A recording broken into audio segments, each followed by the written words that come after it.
ప్రత్యేకించి మన రాష్ట్రంలో చాంద్రమానాన్ని పాటిస్తాం.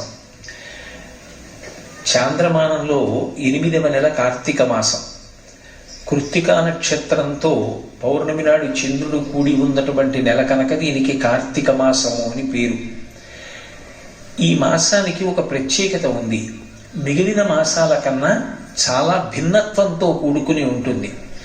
ఎందుచేత అంటే ఈ మాసము కేవలముగా భగవదారాధన ఒక్కటే కాదు, ఇందులో మనుష్య సంబంధాలకి కూడా విశేషమైనటువంటి ప్రాధాన్యత ఉంటుంది. ఒక తల్లి తండ్రి కడుపున పుట్టినటువంటి అన్నదమ్ములు అక్క చెల్లెళ్ల మధ్య ఉండవలసినటువంటి అనుబంధాలకి పెద్దపీట వేసి కొన్ని ప్రత్యేకమైనటువంటి తిథులు ఈ నెలలో నడుస్తాయి. అలాగే మనకి ఉన్నటువంటి చాలా చాలా గొప్ప విశేషం ఏమి అంటే, పాము దగ్గర నుంచి ప్రతి జీవిలో కూడా భగవత్ తత్వాన్ని చూసి నమస్కరించడం అలవాటు. అలా ఈ మాసం దగ్గరికి వచ్చేటప్పటికి ప్రత్యేకంగా నాగుల్ని కూడా పూజ చేస్తారు. సరే, దీపానికి ఎనలేని ప్రఖ్యాతి. ఇది కాక వనభోజనాలు ప్రత్యేకంగా ఈ మాసంలోనే నడుస్తాయి. ఇన్ని విధాలుగా వైవిధ్యాన్ని సంతరించుకున్నటువంటి మాసం. గోపూజలు కూడా వీటన్నిటితో పాటుగా చాలా విశేషంగా జరిగేటటువంటి మాసం. శుక్లపక్షంలో ఒక తిథి, కృష్ణపక్షంలో ఒక తిథి ప్రత్యేకంగా గోపూజ కొరకు మాత్రమే ఏర్పాటు చేయబడినటువంటి తిథులు కలిగినటువంటి మాసం. శివకేశవుల మధ్య ఏ విధమైనటువంటి భేదభావాన్ని పాటించకుండా త్రయంబకుడన్న పేరుతో పరమశివుణ్ణి, దామోదరుడన్న పేరుతో శ్రీ మహావిష్ణువుని ఒకే స్వరూపంగా భావన చేస్తూ పూజలు చేసేటటువంటి మాసం కార్తీక మాసం. విశేషించి కార్తీక మాసానికి ఉండేటటువంటి లక్షణం, విశేషమైనటువంటి మంచు కురియదు. ఈ మాసం దాటిందనుకోండి శరదృతువు వెళ్ళిపోతుంది. ఎందుచేత అంటే ఆశ్వీజ మాసము కార్తీక మాసము ఈ రెండు శరదృతువు.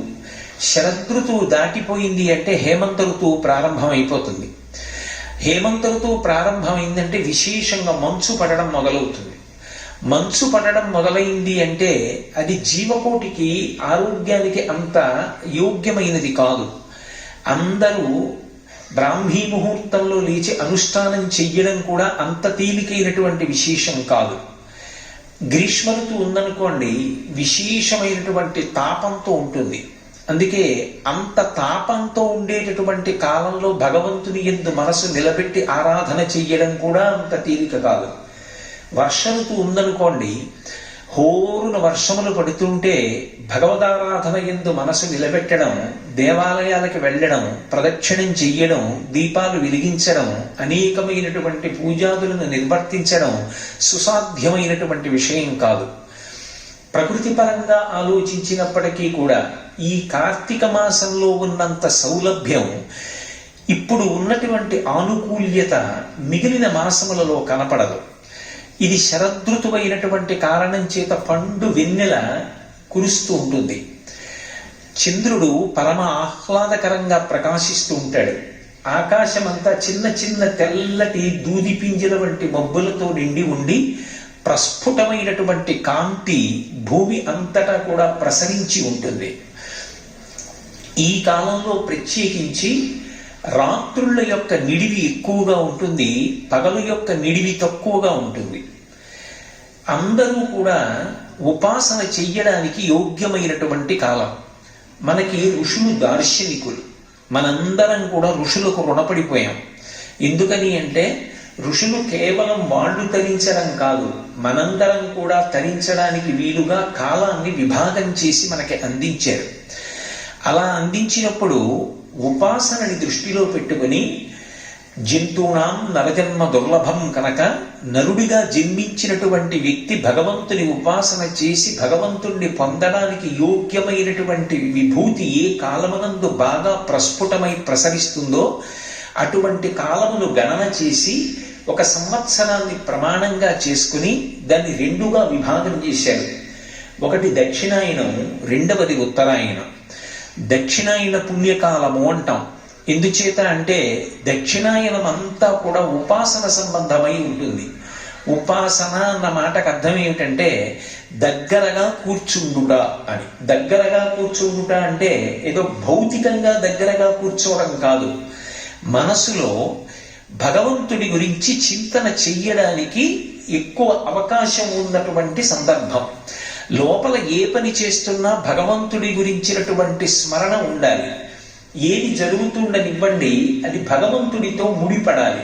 శంకర భగవత్పాదులు సౌందర్యలహరి చేస్తూ జపో జల్ప శిల్పం సకలమపి ముద్రా విరచన గతి ప్రాదక్షిణ్య క్రమణమశనా ద్యౌతి విధి ప్రణామ సంవీశ సుఖమఖిలమాత్మార్పణ దృశా సపర్యా పర్యాయస్తభవతు ఎన్నే విలసితం అంటారు. ఒక మాట మాట్లాడుతున్నాను అనుకోండి, ఈ మాట మాట్లాడడానికి కావలసినటువంటి స్వరపీఠిక ఏ ఇతర ప్రాణుల యందు లేదు. కానీ మనుష్య జన్మ ఎత్తినటువంటి నాకు మాత్రమే పరమేశ్వరుడు అనుగ్రహించాడు. నేను మాట్లాడేటటువంటి మాట అందరి మనసులకు శాంతి కల్పించేదై ఉండాలి తప్ప, నేను మాట్లాడేటటువంటి మాట ఇతరుల యొక్క మనసుకు వ్యగ్రత కల్పించేది కాకుండుగాక.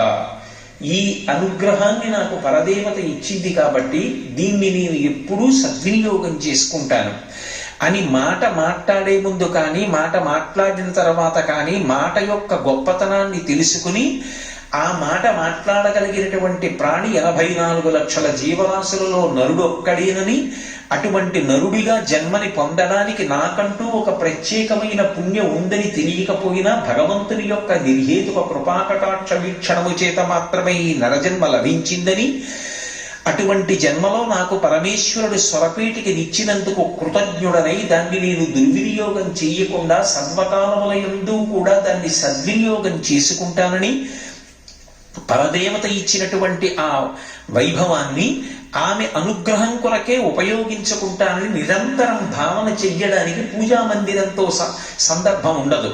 ఎప్పుడూ పూజా మందిరంలోనే కూర్చోవలసినటువంటి అవసరం ఉండదు. ఏ మాట మాట్లాడవలసిన అవసరం వచ్చినా ఆ మాట మాట్లాడడానికి శక్తినిచ్చినటువంటి పరదేవతని స్మరించి కృతజ్ఞతని ఆవిష్కరించడానికి మనసులో సంస్కృతి, ఆ ఆర్ద్రమైనటువంటి భావన ఉంటే చాలు. అది ఉపాసన. ఏది చేస్తున్నా మనసులో భగవంతుడు స్మరణలోకి రావడం.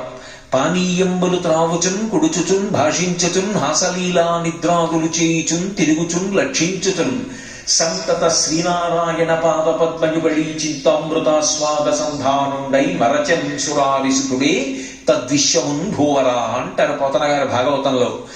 ప్రహ్లాదుడు ఏది పైకి చేస్తున్నా లోపల భగవంతుని యొక్క దర్శనాన్ని పొందుతూ పరమ ఆనందాన్ని పొందుతూ ఉండేవాడు.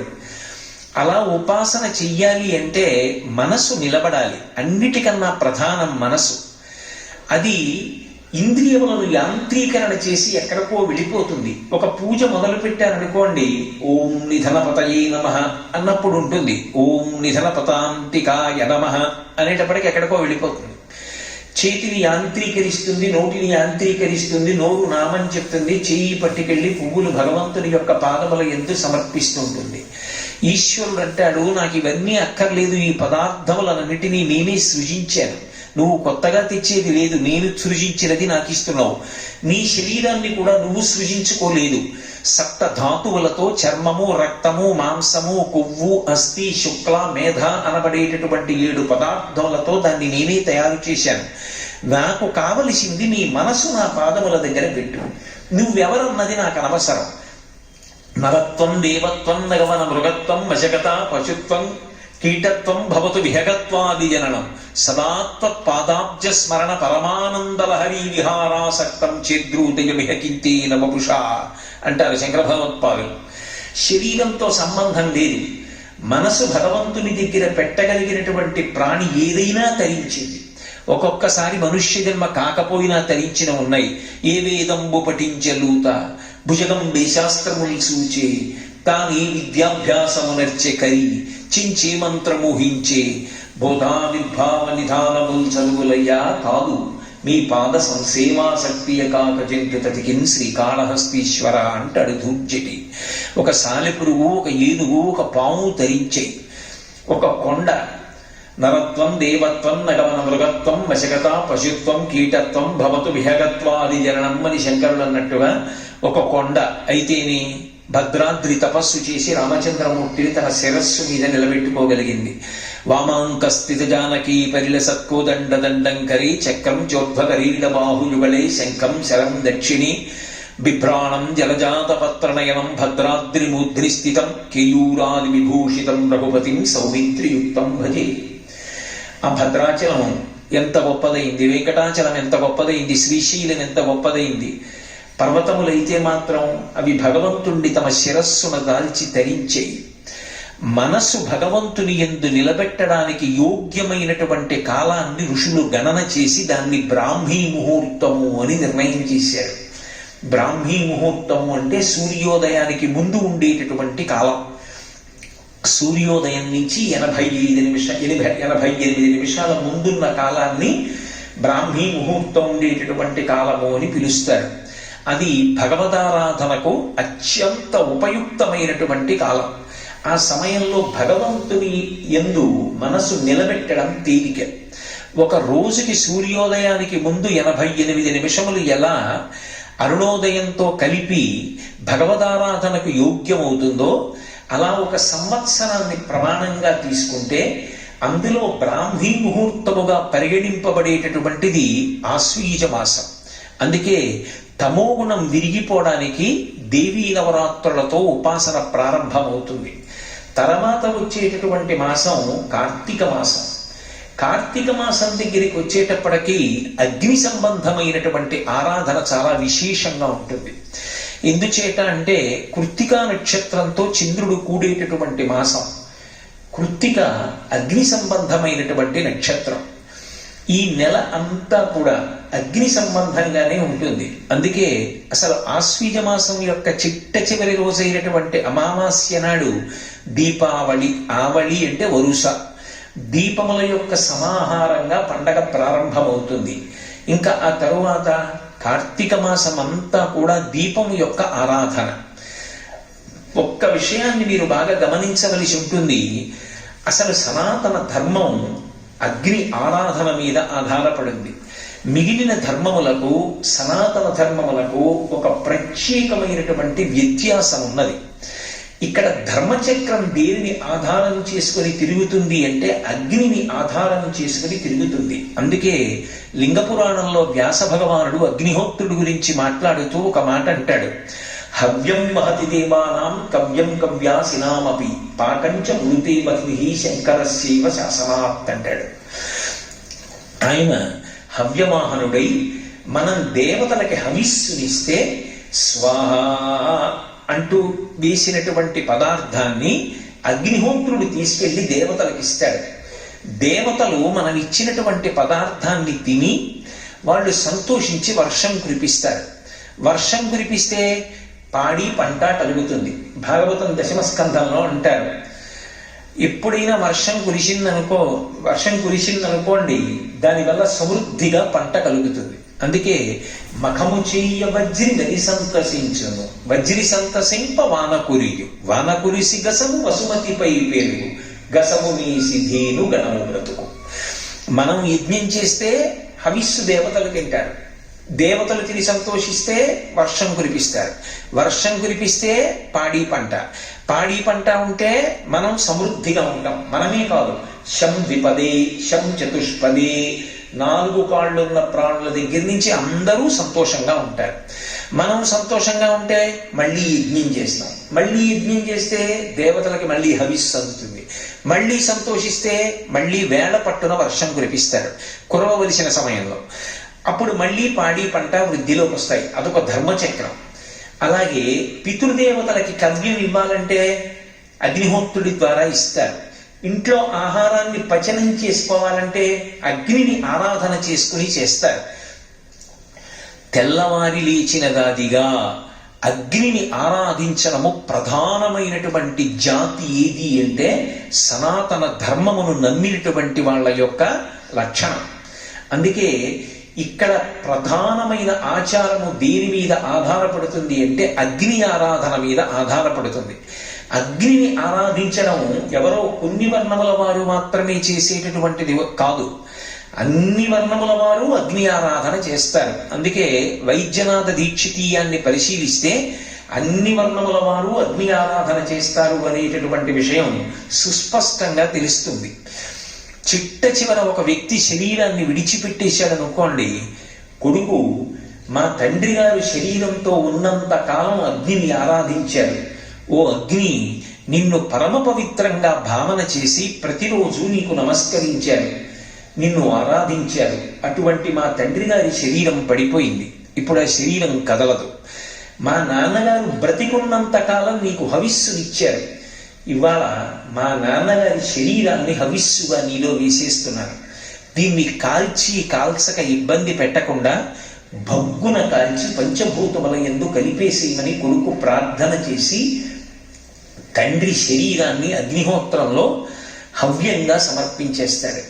అంటే అగ్ని ఆరాధనతో ప్రారంభమై అగ్ని ఆరాధనతో వ్యక్తి జీవితం పరిసమాప్తమైపోతుంది. అగ్ని ఆరాధన అనేటటువంటిది సనాతన ధర్మంలో అంత ప్రధానమైనటువంటి అంశం. శ్రియమిచ్చి హుతాశన, శ్రియం కావాలి అంటే అది కేవలము అగ్నిహోత్రుడి వలన మాత్రమే సాధ్యమవుతుంది. శ్రియం అంటే కేవలం డబ్బు కాదు. నాకు చాలా డబ్బు కావాలి అని అనుకున్నాను అనుకోండి, దేని కొరకు డబ్బు కావాలన్నది ప్రధానం. నేను దాచుకోవడానికో ధర్మాన్ని విడిచిపెట్టి నేను ఖర్చు పెట్టడానికో అయితే అది ప్రమాదహేతు, దానివల్ల పాపం మూట కట్టుకుంటాను. అప్పుడు అది ప్రియం, ప్రేయస్సునిస్తుంది. కాదు, శ్రియం, నేను ధార్మికంగా సంపాదించాలి, ధర్మం నిలబెట్టడానికి ఖర్చు పెట్టాలి.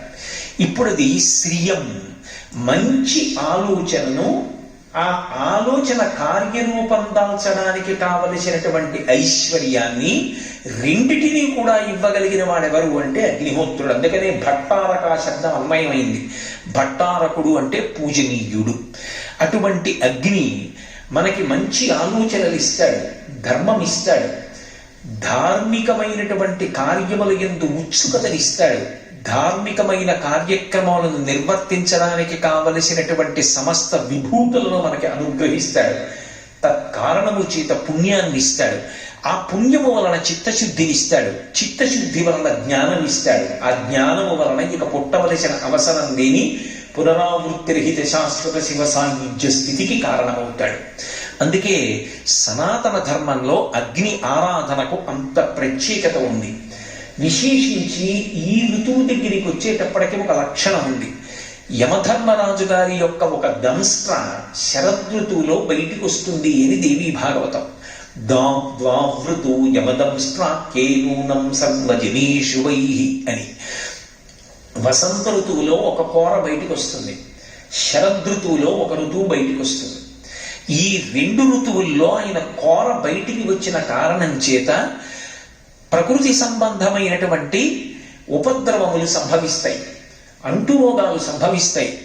దీపపు పురుగులు ఎలా పడిపోతారో ప్రజలు అలా పడిపోతారు, జీవరాశి అలా పడిపోతుంది, ఐశ్వర్యము అలా నశించిపోతుంది.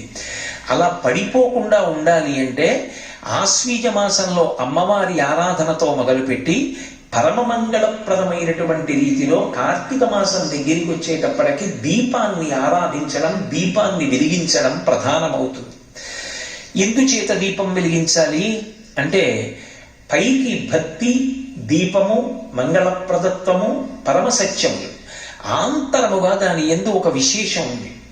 హృదయ నాడి అని ఒక నాడి, ఏదో నరములు కనపడినట్టుగా నాడులు కనపడతాయని ఉండదు, అది యోగశాస్త్రం. హృదయ నాడి అని, ఆ హృదయ నాడి స్పందన ఎంతకాలం ఉంటుందో అంతకాలమే ఆ జీవి ఉంటాడు. ఆ హృదయ నాడికి ఎవరు అధిపతిగా ఉంటాడు అంటే శనైశ్చరుడు అధిపతిగా ఉంటాడు. శనైశ్చరుడు దేని చేత ప్రీతి చెందుతాడు అంటే నువ్వుల నూనె యొక్క దీపపు పొగ చేత సంతోషిస్తాడు. ఆయనకి నల్ల నువ్వులు కదూ మనం శనైశ్చర గ్రహానికి ప్రీతితో ఆరాధన చేసేటప్పుడు వినియోగించేది. ఆ నల్ల నువ్వుల నూనె కానీ ఆవు నెయ్యి దీపం కానీ పెట్టినప్పుడు దాని నుంచి వచ్చేటటువంటి పొగ వాసన చూసిన, దాని కాంతి ప్రసరించిన, దాని చేత శనీశ్చర గ్రహం ప్రీతి పొంది యమదంస్ట్ర బయటికి వచ్చినటువంటి కారణంగా ప్రజలు పడిపోకుండా ఉపద్రవాలు రాకుండా ఉండడం కోసం ఎవరి ఇంటిలో వారు దీపం ఉంచడమే కాకుండా దానితో పాటుగా శివాలయం కానీ విష్ణువాలయం కానీ మఠ ప్రాంగణం కానీ గోశాలలు కానీ ఇటువంటి పరమ పవిత్రమైనటువంటి ప్రదేశములు ఎక్కడ ఉంటాయో అక్కడక్కడ కూడా దీపాలు వెలిగిస్తారు. ఈ నెలలో అత్యద్భుతమైనటువంటి విశేషంగా అందరినీ రక్షించుకోవడానికి సాధనంగా వచ్చినటువంటిది దీపాన్ని వెలిగించడం. రెండవది ఉసిరి చెట్టుని పూజ చెయ్యడం. మనకి ఒక విశేషం ఉంది. ప్రకృతి స్వరూపంగా ఏదో ఈ చెట్టు ఈ ఋతువులో ఈ కాయ కాస్తోంది అని విడిచిపెట్టరు. ఏమి ఆ ఋతువులోనే ఆ చెట్టు ఎందుకు కాయ కాయాలి? వసంత ఋతువులోనే మామిడి చెట్టు ఎందుకు కాయ కాయాలి? సంవత్సరాది ప్రారంభంలోనే వేప చెట్టు ఎందుకు పువ్వు పుయ్యాలి? ఈ శరదృతు వచ్చేటప్పటికే పెద్ద ఉసిరి ఎందుకు ఉసిరికాయ కాస్తుంది అంటే ప్రకృతిలో వచ్చేటటువంటి ఉపద్రవములను నివారించడానికి పరదేవతయే వృక్ష రూపంలోకి ప్రవేశించి దాని గుండా తన యొక్క అనుగ్రహాన్ని ప్రసరించి లోకమును రక్షిస్తూ ఉంటుంది. బాహ్యంలో చెట్టుని చూడరు. ఆ కాలమునందు చెట్టు యొక్క ఫలస్వరూపంగా లోకాన్ని రక్ష చేసేటటువంటి ఆ శక్తి వెనక భగవత్ తత్వాన్ని చూడడం సనాతన ధర్మానికి ఉన్న గొప్పతనం. ఎందుకంటే ఉసిరి చెట్టుని అక్కడే పెట్టి పక్కన కుంకుడి చెట్టు విత్తనం పెడితే కుంకుడి చెట్టు కుంకుడుకాయే కాస్తుంది, ఉసిరి చెట్టు ఉసిరికాయే కాస్తుంది. ఉసిరి చెట్టు ఉసిరికాయే కాసేటట్టుగా నేను నిర్ణయించలేదు. ఆ భూమి సారంతోటే అది ఉసిరికాయ కాసేటట్టు, శరదృతువులోనే అది కాసేటట్టు నేను నిర్ణయించలేదు. అది భగవంతుని యొక్క నిర్ణయం. ధాత్రి అని పిలుస్తారు. ఆ ఉసిరి పేదవారి పాలిట అమృత భాండము అని దానికి ఒక పేరు. ఈ శరదృతువులో ఆరోగ్యపరంగా ఎన్ని రకాలైనటువంటి సమస్యలు వచ్చేటటువంటి అవకాశం ఉంటుందో అన్ని రకాల సమస్యలకి కూడా విరుగుడు ఎక్కడుంటుంది అంటే ఒక్క ఉసిరికాయలోనే ఉంటుంది. అందుకే ఇప్పటికీ ఆ పెద్దలు ఒక మాట అంటూ ఉంటారు, భర్తని రక్షించుకోవాలనేటటువంటి లక్షణం కలిగినటువంటి ప్రాజ్ఞురాలైన భార్య కార్తీక మాసం అంతా ఆదివారాలు విన ఉసిరికాయతో కూడుకున్న భోజనాన్నే భర్తకి పెడుతుంది అంటూ ఉంటారు. ఎందుచేత అంటే అది ఆయువుని కాపాడుతుంది. ఈ ఋతువులో ఏ 3 రకములైనటువంటి దోషములు, వాతము, పిత్తము, అలాగే వేడి, ఈ 3టిని కూడా నివారించి ఆరోగ్యంగా ఉండేటట్టుగా చేయగలిగినటువంటి శక్తి దేని యందు ఉంది అంటే ఉసిరికాయలో ఉంది. వృద్ధాప్యం వచ్చిన తరువాత నియమబద్ధంగా ఉసిరికాయని సేవించి తాను యవ్వనంలో ఉన్న శక్తిని తిరిగి పొందగలిగాను అని చవన మహర్షి నిరూపించి చూపించాడు. అంత గొప్పది.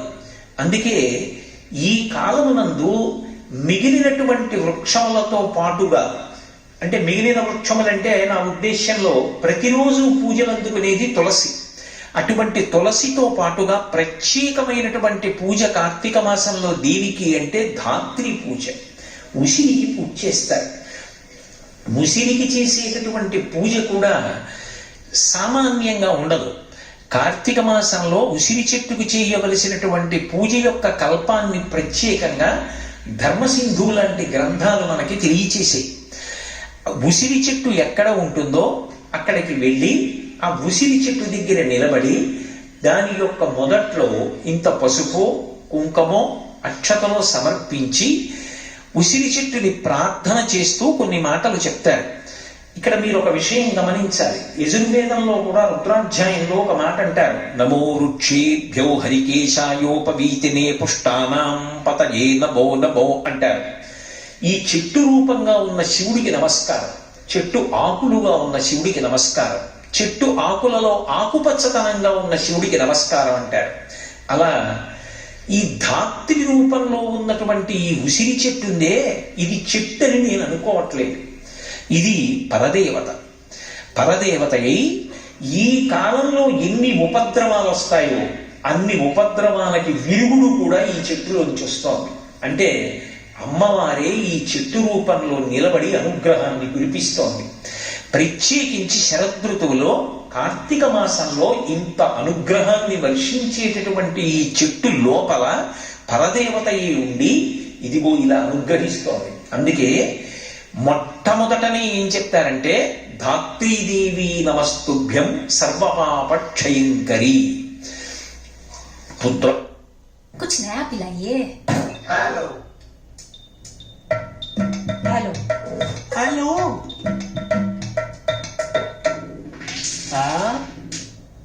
हेलो. टेस्टी एलोवेरा चंक्स अब आपके फेवरेट फ्रूट ड्रिंक्स में नया एलो फ्रूट. हेलो उसी भी ले लो.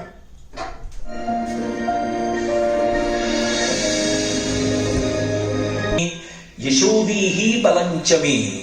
ఆ ఉసిరి చెట్టు దగ్గరికి వెళ్ళి నమస్కరించి మనం చెప్పవలసినటువంటి విషయాన్ని ఋషి దార్శనికుడై మన కొరకని మనం ఆ సమయంలో చెప్పలేకపోతామేమోనని ఆయనే మనకి అందించినటువంటి విశేషం.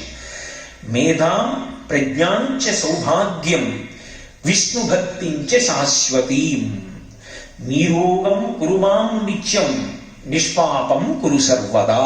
ఇది ఉసిరి చెట్టు దగ్గర కార్తీక మాసంలో తప్పకుండా చెప్పండి. ఒకవేళ ఎవరి ఇంటిలోనైనా ఉసిరి చెట్టు ఉందనుకోండి, వాళ్ళంత భాగ్యవంతులు ఎవరు ఉండరు. ఎందుకో తెలుసా? వాళ్ళు ఎక్కడికి వెళ్ళవలసిన అవసరం లేకుండా ఇంట్లో పూజా మందిరంలో ప్రతిరోజు గృహదేవతల్ని ఆరాధించిన తర్వాత కార్తీక మాసంలో చక్కగా ఉసిరి చెట్టు దగ్గరికి వచ్చి ఈ శ్లోకాలు చెప్పవచ్చు. అందులో ఒక మాట అంటారు, అమ్మా ధాత్రీదేవి నమస్తుభ్యం. దేవి అంటే దేవు ప్రకాశించున్నది, నాకు కనపడకుండా లోపల పరదేవతానుగ్రహం ఉంది. అది ఈ మాంస చక్షువునకు గోచరం కాకపోవచ్చు. అమ్మలో అమ్మతనం ఉన్నట్టు, నాన్నగారిలో నాన్నతనం ఉన్నట్టు, గురువు గారిలో అభ్యున్నతి శక్తి ఉన్నట్టు, భగవంతుని యందు అనుగ్రహ శక్తి ఉన్నట్టు ఈ ధాత్రీ వృక్షమునందు పరదేవతానుగ్రహము నిబిడీకృతమై ఉన్నది. అటువంటి ధాత్రీదేవి నీకు నేను నమస్కరిస్తున్నాను. అమ్మా, నువ్వు అపారమైన శక్తి కలిగిన దానివి. నా సర్వ పాపములను క్షయించి సర్వపాప క్షయంకరి. పాపమన్న మాటకు అర్థం జాగ్రత్తగా అర్థం చేసుకుని అభ్యున్నతిలోకి రావాలి అనుకున్నప్పుడు ఏ పనులు చెయ్యవద్దని పరమేశ్వరుడు చెప్పాడో ఆ పనులు చెయ్యడం, అటువంటి పనులు చెయ్యాలన్న ఉత్సాహం నాకు ఒక అర్థం. అటువంటి పనులు చెయ్యడం దోషం. కానీ అమ్మా, ఏ కారణం చేతనో ఈ లౌల్యానికో చేశాను, ఆ దోషాన్ని తొలగించి ఇకపైన నాకు అటువంటి అనురక్తి కలగకుండా ఏ పనులు చెయ్యమని నువ్వు చెప్పావో ఆ పనులు చెయ్యడంలో నాకు ఉత్సాహం కలిగేటట్టు చెయ్యి. సర్వపాప క్షయంకరి పుత్రాంది. నాకు వంశం నిలబడాలి, నేను కన్యాదానం చెయ్యాలి. అందుకని నాకు కొడుకుని కూతుర్ని, కొడుకుంటే మనవణ్ణి మునిమనవల్ని, అమ్మా నా వంశం నిలబడేటట్టు అనుగ్రహించు. అంటే ఇప్పుడు మీరు ఒక్క విషయం గమనించండి, ఋషికి అనవసరపు విషయాలు చెప్పవలసిన అగత్యం లేదు. ఆయన బిరుదులు కోరుకోలేదు, ఆయన సన్మాన పత్రాలు కోరుకోలేదు, ఆయన తాంబూలాలు కోరుకోలేదు, ఆయన సభలన్నింటికి వెళ్ళి మాట్లాడాలని కోరుకోలేదు. ఆయన ఒకే ఒక ఉద్దేశ్యం, లోకాన్ని అనుగ్రహించడం. అటువంటి ఋషిప్రోక్తమైన విషయముల యందు కూడా దోషం పట్టే ప్రయత్నం చెయ్యడం సంస్కారహీనత్వం. అందుకే ఋషి దార్శనికుడై మనకు అందిస్తున్నాడు. మనమేది చూడలేకపోయామో దాన్ని చూడగలగడం ఋషి యొక్క గొప్పతనం. కాలమునందు, దేశమునందు, వాతావరణమునందు, ప్రకృతి యందు ప్రకటనమయ్యేటటువంటి భగవద్విభూతిని ఆయన లెక్కగట్టగలడు. 3 రోజుల తరువాత సముద్రంలో ఏర్పడేటటువంటి అల్పపీడనాన్ని ఒక రాడార్ ఎలా కనిపెడుతుందో, ప్రకృతిలో ఏ ఏ పదార్థముల నుండి భగవద్విభూతి వ్యక్తమవుతోందో కనిపెట్టగలిగినటువంటి శక్తి ఋషి ఎందున్నది. ఒక రాడార్ యందు ఆ శక్తి ఉన్నది అని నువ్వు అంగీకరించగలిగితే, ఒక ఋషి యందు కూడా అటువంటి శక్తి ఉంటుంది అని అంగీకరించాలి. అది ఆయన మేధస్సు. నాకు లేదు కాబట్టి ఆయన ఎందు ఉండదు అని అనకూడదు. నేను ఐఏఎస్ చదువుకోలేదు కాబట్టి ఐఏఎస్ చదువుకున్న వాళ్ళు ఉండరు అంటే ఎంత దారుణమో, నాకు ఆ శక్తి లేదు కాబట్టి ఋషి చెప్పినది తప్పనడం అంతే తప్పు. కాబట్టి ఆ ఉసిరి చెట్టు ఎందు పరదేవతానుగ్రహము ప్రస్ఫుటమై ఉన్నది. కాబట్టి అమ్మ, నువ్వు నా వంశాన్ని నిలబెట్టగలవు. కాబట్టి పుత్రాం దేహి, నాకు బిడ్డల్నియ్యి. అంతేకాదమ్మా, దానితో పాటుగా తల్లి మంచి పనులు చేసినవాడు అన్న కీర్తిని నాకి, అంటే నా మనసులోంచి మంచి పనులు చెయ్యాలన్న సంకల్పాలు కలగాలి. ఆ మంచి పనులు చెయ్యడానికి నేను దృఢదీక్షతో నిలబడాలి. మహాత్మా గాంధీ గారంతటి వారు తన జీవిత చరిత్రలో రాసుకున్నారు, అసలు జీవితంలో ఎక్కువ రాళ్ల దెబ్బలు ఎవరు తింటారు అంటే, మంచి పనులు చేద్దామని ఎవడు నడుము కట్టుకుంటాడో వాడికే ఎక్కువ రాళ్ల దెబ్బలు తగులుతాయి. చెడ్డ పనులు చేద్దామనుకున్నవాడు వాడి బతుకే అంతా అని వదిలేస్తాడు. కానీ మంచి పనులు చేద్దామని నిలబడిన వాడు ఉంటాడే, వాడికే రాళ్ల దెబ్బలు ఉంటాయి. నేను నా జీవితంలో మంచి పని చేద్దామనుకున్న నాడు మొట్టమొదట జీవితంలో తెలుసుకున్న ప్రథమ సత్యం ఇదే అని రాసుకున్నారు గాంధీ గారు.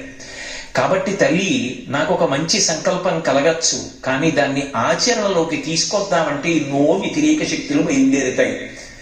వాటి గురించి పట్టించుకోకుండా ముందుకెళ్ళడం మొదటి లక్షణం. పట్టించుకోకుండా ముందుకెళ్ళి మంచికి నిలబడగలిగినటువంటి ధృతి నిలబడి కీర్తివంతుడు కావడం నీ అనుగ్రహం చేత కలగాలి. లేకపోతే నాకెందుకు ఈ గొడవంతా అని వదిలిపెట్టేయచ్చు. అలా వదిలిపెట్టేయకుండా నిలబడగలిగినటువంటి ధృతిని నాకి, ఆ కీర్తిని నాకి, వాడిగా బ్రతకండి అని మా ఇంట్లో వాళ్ళు చెప్పుకోవాలి. అమ్మా, నన్ను అటువంటి యశోవిరాజితుడిచి. అంతేకాదు, ప్రజ్ఞాం మేధాంచ సౌభాగ్యం, నాకు ప్రజ్ఞని, మేధస్సుని, సౌభాగ్యాన్ని, అన్నిటికన్నా అమ్మా నాకు విష్ణు భక్తించ శాశ్వతి, శాశ్వతమైనటువంటి విష్ణు భక్తిని నాకు అనుగ్రహించు.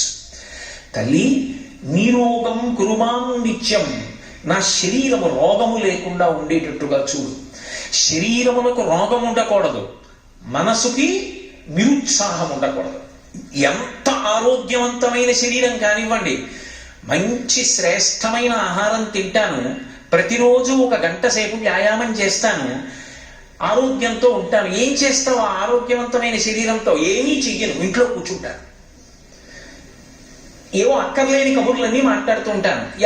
ఇప్పుడు ఆ శరీరం వల్ల ఎవరికి ఉపయోగం? సమాజానికి ఏమిటి ఉపయోగం? ఇంకొకడు ఉన్నాడు, శరీరం దేనికి సహకరించదు, కానీ ఆయన మనసుకి మాత్రం ఉత్సాహం ఉంది. అలా డేగుతోనో పాకుతోనో ఏదో ఒక మంచి పని చేస్తూ ఉంటాడు. మనసు జలంతో ఉండి ఉత్సాహంతో ఉండి శరీరం సహకరించకపోయినా తగినన్ని పనులు చేయలేడు. శరీరం మంచి ఆరోగ్యంగా ఉండి మనసు ఉత్సాహంతో సత్సంకల్పములతో లేకపోయినా సమాజములకు హితం ఉండదు. అందుకే మనసు ఉత్సాహంతో ఉండాలి, శరీరము ఆరోగ్యంతో ఉండాలి. అమ్మా, ఇవి నువ్వు నాకు అనుగ్రహించు. ఎవరిని అడుగుతున్నారు? ఉసిరి చెట్టును అడుగుతున్నారు. ఉసిరి చెట్టును అడిగి 108 నామాలో సహస్రనామాలో సాధారణంగా దేవతలకి చెప్తారు. కానీ ఉసిరి చెట్టు దగ్గరికి వెళ్ళి నిలబడినప్పుడు కూర్చుని చెప్పాలని కూడా నియమం లేదు. 21 నామములు చెప్పాలి. ధాత్రీ నమః, కాంత్యై నమః, శాంత్యై నమః, మేధాయై నమః, కళ్యాణ్యై నమః, విష్ణుపత్న్యై నమః, మహాలక్ష్మ్యై నమః, ప్రకృత్యై నమః, కమలాయై నమః, రమాయై నమః, అభ్యసంభవాయై నమః, పద్మసంభవాయై నమః, సావిత్ర్యై నమః, గాయత్ర్యై నమః, విశ్వరూపాయై నమః, సుధృత్యై నమః. ఇటువంటివి 21 నామాలు ఉన్నాయి. ఆ 21 నామములు చెప్పి 8 ప్రదక్షిణములు చెయ్యాలి. ఒక ప్రదక్షిణం కాదు, 8 సార్లు ప్రదక్షిణం చెయ్యాలి.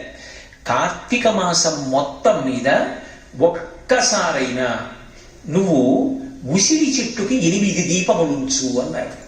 ఏమిటి 8 దీపములు అంటే? 8 దిక్కుల యందు 8 దీపములు పెట్టాలి. 8 దీపముల మధ్యలో వెలుగుతూ ఉంటుంది ఆ ఉసిరి చెట్టు. అంటే అష్టదిక్పాలకుల చేత సేవింపబడుతున్నటువంటి పరదేవతా స్వరూపంగా నీవు నమస్కరిస్తే, అటువంటి సంస్కారము మన యందు నిలబడితే, ఆ ఋతువునందు ప్రకృతి శక్తి స్వరూపిణి అయినటువంటి ఆ తల్లియే అనుగ్రహించగలదు కనుక మనందరినీ కూడా కాపాడుతుందని 8 దిక్కుల 8 దీపములుంచి దీపపు సమ్మె మీద కొద్దిగా పసుపో కుంకుమో అక్షతలో వేసి 8 దిక్కులా వెలుగుతున్నటువంటి దీపముల మధ్య ఉన్నటువంటి ఉసిరి చెట్టుకి నమస్కరిస్తారు. ఇది ధాత్రి పూజ అని ప్రత్యేకంగా కార్తీక మాసంలో అమ్మవారి యొక్క అనుగ్రహ విశేషం ద్వారా తమని తామును రక్షించుకోవడానికి చేస్తారు. అగ్ని ఆరాధన విశేషంగా ఉండేటటువంటి మాసం కనుక ఒక్క కార్తీక మాసం దగ్గరికి వచ్చేటప్పటికీ అనేక రకములైనటువంటి దీపములు ఉంచుతారు. తత్వత ఎక్కడ దీపం పెట్టినా దీపానికి ఉండేటటువంటి లక్షణం ఒక్కటే, కానీ అది ఎక్కడ పెట్టబడింది అనేటటువంటి దాన్ని బట్టి ఆ దీపానికి ఒక పేరు వస్తుంది. ఉదాహరణకి మీరు ఏదో ఒక కార్యాన్ని సంకల్పం చేసి ఆసమాప్త పర్యంతం ఈ కార్యక్రమం ప్రారంభం చేస్తున్నాం, ఇది పూర్తయిపోయి పూర్ణాహుతి అయిపోయే వరకు ఈ దీపం ఇలాగే వెలుగుతూ ఉండాలని సంకల్పం చేస్తున్నాను అంటే ఇది పరబ్రహ్మస్వరూపమై విఘ్నములు లేకుండా నన్ను కాపాడాలి అని ఒక జ్యోతిని వెలిగించారనుకోండి, దాన్ని నందాదీపము అంటారు, అఖండ దీపము అంటారు. తిరుమల క్షేత్రంలో వెంకటేశ్వర స్వామి వారి సన్నిధానంలో ఆయన పద్మపీఠం మీద నిలబడినప్పుడు చతుర్ముఖ బ్రహ్మగారు మొట్టమొదట ఆ దేవాలయంలో ఆనందలయ విమానంలో అఖండ దీపం వెలిగించాడు. ఆనాటి నుంచి ఈనాటికి ఏనాటికి ఆ అఖండ దీపం అలాగే వెలుగుతూ ఉంటుంది. అది అఖండ దీపం. అలాగే ఒక కార్యక్రమం చేసేటప్పుడు ఇది ఈ కార్యక్రమ అసమాప్త పర్యంతం వెలగాలి అని వెలిగించారనుకోండి, దాన్ని అఖండ దీపం అంటారు లేదా నందాదీపము అంటారు. అలాగే తులసి కోట దగ్గరికి తీసుకెళ్లి ఇంట్లో పెరట్లో బోల్డ్ అన్ని తులసి చెట్లు ఉన్నాయి, లేకపోతే ఒక తులసి కోట ఉంది, అక్కడ ఒక దీపం ఉంచారనుకోండి, దాన్ని బృందావన దీపము అంటారు. పూజా మందిరంలో వెలిగించారనుకోండి అర్చనా దీపము అంటారు. దాన్ని పట్టుకెళ్ళి బలిపీఠం మీద పెట్టారనుకోండి బలిదీపము అంటారు. మీరు ఎక్కడ దీపాన్ని వెలిగించారు అన్న దాన్ని బట్టి ఆ దీపము యొక్క పేరు మారుతూ ఉంటుంది. తత్వత మాత్రం దీపము దీపమే. కానీ ఇందులో మీరు ఒక్క విషయాన్ని గమనించాలి. భారతదేశంలో ఇవాళ కాదు, ఈ దీపానికి ఎనలేని ప్రఖ్యాతి. నేను ఇందాక మీతో వెంకటాచల క్షేత్ర ప్రసక్తి తీసుకొచ్చాను కదా, అలాగే బదరీ లాంటి క్షేత్రాలలో కొన్ని నెలల పాటు దేవాలయాన్ని మూసేస్తారు, చలికి ఎవ్వరూ వెళ్ళలేక. పెద్ద పాలికలో దీపం వేసి వదిలిపెట్టి తలుపుని మూసేస్తారు. కొన్ని నెలల తర్వాత మళ్ళీ వెళ్ళి తలుపు తీసేటప్పటికీ అంత చలికి అన్ని గడ్డకట్టేస్తాయేమో కానీ ఆ దీపం మాత్రం అలాగే వెలుగుతూనే ఉంటుంది. అంటే ఈ దేశంలో భగవంతుని యొక్క ఆస్తిక్యాన్ని, ఆయన ఉన్నాడనేటటువంటి పరమ సత్యాన్ని నిరూపణం చేస్తూ నిలబడినది ఏది అంటే ఆ జ్యోతి స్వరూపం. అందుకే పరబ్రహ్మాన్ని జ్యోతిగా కీర్తిస్తారు, గురువుని జ్యోతిగా కీర్తిస్తారు. మా ఇంట దీపం వెలిగించాడండి అంటారు. మహోపకారం చేసిన వాడు ఉన్నాడు అనుకోండి, అది ఒక రోజుకో ఒక పూటకో చేసినది కాదు, ఒక జీవితానికి సరిపడ ఉపకారం, లేదా ఇక మళ్ళీ పుట్టవలసిన అవసరం లేని మహోపకారం, గురువు చేసే ఉపకారం. ఇంట దీపం వెలిగించాడు అంటారు. దేవాలయంలో దీపపు యొక్క కాంతిలో పరమేశ్వర దర్శనం చేస్తారు. ఆ దీపాన్ని గురువుగా భావిస్తారు. గురువు గారి వాక్కుల వలన భక్తి కలిగి నేను భగవద్ దర్శనానికి వచ్చాను, అదిగో ఆ దీపమే మా గురువు గారు అని దీపంలో గురువు గారిని దర్శనం చేస్తారు. దీపము అంత గొప్పది. అందున ఒక్క కార్తీక మాసం దగ్గరికి వచ్చేటప్పటికి ఒక ప్రత్యేకమైనటువంటి దీపాన్ని వెలిగిస్తారు. దాన్ని ఆకాశ దీపము అంటారు. ఇది మిగిలినటువంటి నెలలో వెలిగిస్తారు అని లేదు, కానీ ఒక్క కార్తీక మాసంలో వెలిగిస్తారు. ఈ దీపాన్ని వెలిగించడం అనేటటువంటిది సాధారణంగా మనం దేవాలయాల్లో చూస్తూ ఉంటాం. ధ్వజస్తంభానికి అడ్డంగా ఒక కొయ్య ఉంచి దానికి ఒక కప్పీని ఏర్పాటు చేసి గాలి లోపలికి ప్రవేశించడానికి వీలుగా చిన్న చిన్న రంధ్రములతో కూడుకున్నటువంటి భరిణ వెంటి ఒక పరికరంలో దీపాన్ని వెలిగించి తాడు పట్టి లాగి పైకి ఎత్తుతారు. దాన్ని ఆకాశ దీపము అని పిలుస్తూ ఉంటారు. యథార్థమునకు ఆకాశ దీపం ఒక్క దేవాలయంలోనే కాదు, ఇంట్లో కూడా ఆకాశ దీపం వెలిగించవచ్చు. ఇంట్లో కూడా ఆకాశ దీపం వెలిగించవచ్చు, దాని చేత ఎనలేని ప్రయోజనాన్ని పొందవచ్చు అని శాస్త్రవాక్కు. ఎలా వెలిగించవచ్చు అంటే యజ్ఞంలో ఉపయోగించేటటువంటి చెట్లు ఏవి ఉంటాయో అటువంటి చెట్టు కొమ్మ ఇంటి యజమాని యొక్క చెయ్యి ఎంత పొడుగు ఉంటుందో అంత పొడుగు కొయ్యతో తయారు చేస్తారు. ఏదో మా ఇంటికి నేను యజమానిని, నా చెయ్యి ఎంత పొడుగు ఉంటుందో అంత పొడుగు చెక్క ఒకటి తయారు చేసి దాని మీద మధ్యలో ఒక జ్యోతిని వెలిగిస్తారు. చుట్టూ 8 చిన్ని చిన్ని ప్రమిదల వంటి ఉంటాయి. అందులో 8 చిన్న దీపాలు వెలుగుతూ ఉంటాయి. మధ్యలో పెద్ద దీపం వెలుగుతూ ఉంటుంది. ఈ దీపాన్ని ప్రదోష వేళలో బయటికి తీసుకొచ్చి కానీ ఇంటి మేడ మీద కానీ వెలిగిస్తారు. వెలిగించి ఒక మాట చెప్తారు, దామోదరాయ నభసి తులాయాం డొలయా చష. స్వామి, నీవు ఆకాశ స్వరూపుడవై అంతటా ప్రకాశిస్తున్నావు. అలా ప్రకాశిస్తున్నటువంటి నీకు ఓ దామోదర, అనంతంగా విష్ణుతత్వంగా వ్యాపించి ఉన్నటువంటి నీకు ఇదిగో నేను ఆకాశ దీపం పెడుతున్నాను. ప్రదీపంతే ప్రయచ్ఛామి నమో ననంతాయ చ నమో ననంతాయ వేధసి. స్వామి, నీకు నేను ఈ వెలిగించినటువంటి ఈ దీపానికి ఒక లక్షణం ఉంది. ఇది ఊగుతూ ఊయలలా నీకు ఆకాశ మార్గంలో అనంతంగా వ్యాపించినటువంటి నీకు పైకెత్తి పెట్టినటువంటి దీపం. సాధారణంగా దీపం కదలకుండా కింద ఉంటుంది. ఈ దీపం ఊయలలా కదులుతూ ఆకాశంలో దేవతలు ప్రయాణం చేసి వెళుతూ ఉంటారు. ఆ ప్రయాణం చేసి వెళ్ళేటటువంటి దేవతలకి, ఆకాశ మార్గంలో ప్రయాణం చేసేటటువంటి దేవగాయకులు వెళుతూ ఉంటారు అని రామాయణంలో కూడా కనపడుతుంది. వాళ్ళు శుభవార్తలు చెప్తూ ఉంటారు అని చెప్పి, అటువంటి ఉత్తములైనటువంటి వారికి ఇదిగో నేను ఆ విష్ణు స్వరూపానికి కదులుతున్నటువంటి ఊగుతున్నటువంటి ఈ దీపాన్ని తులాయాం డొలయా సహా ఊగుతున్నట్లుగా ఉన్నటువంటి ఈ దీపాన్ని పెడుతున్నాను. అలా 30 రోజుల పాటు ఆకాశ దీపాన్ని ఇంటి ముందు కానీ దేవాలయంలో కానీ వెలిగించినటువంటి వారు ఉత్తరోత్తర జన్మల యందు తత్ఫలితము చేత ఏమీ ఆశించకపోయినా అనంతమైనటువంటి ఐశ్వర్యాన్ని పొందుతారు అని శాస్త్రవాక్కు. ఎందుకంటే దేవతలకు ఒక లక్షణం ఉంటుంది, మనం అడిగామా అడగలేదా అని వారు చూడరు. వారి ఆరాధన చేసినప్పుడు వారు ఒక ఫలితాన్ని ఇస్తారు. ఆకాశ దీపాన్ని వెలిగించినటువంటి వారికి ఇచ్చేటటువంటి గొప్ప ఫలితం అనంతమైనటువంటి ఐశ్వర్యము ఉత్తర జన్మల యందు ఇయ్యబడుతుంది. అది భక్తి ఐశ్వర్యం అయితే ఇంకా అంతకన్నా అదృష్టం ఏముంటుంది? వాక్యంలో ఉన్న ఐశ్వర్యం అక్కర్లేని శత్రుత్వాలు తీసుకొస్తుంది.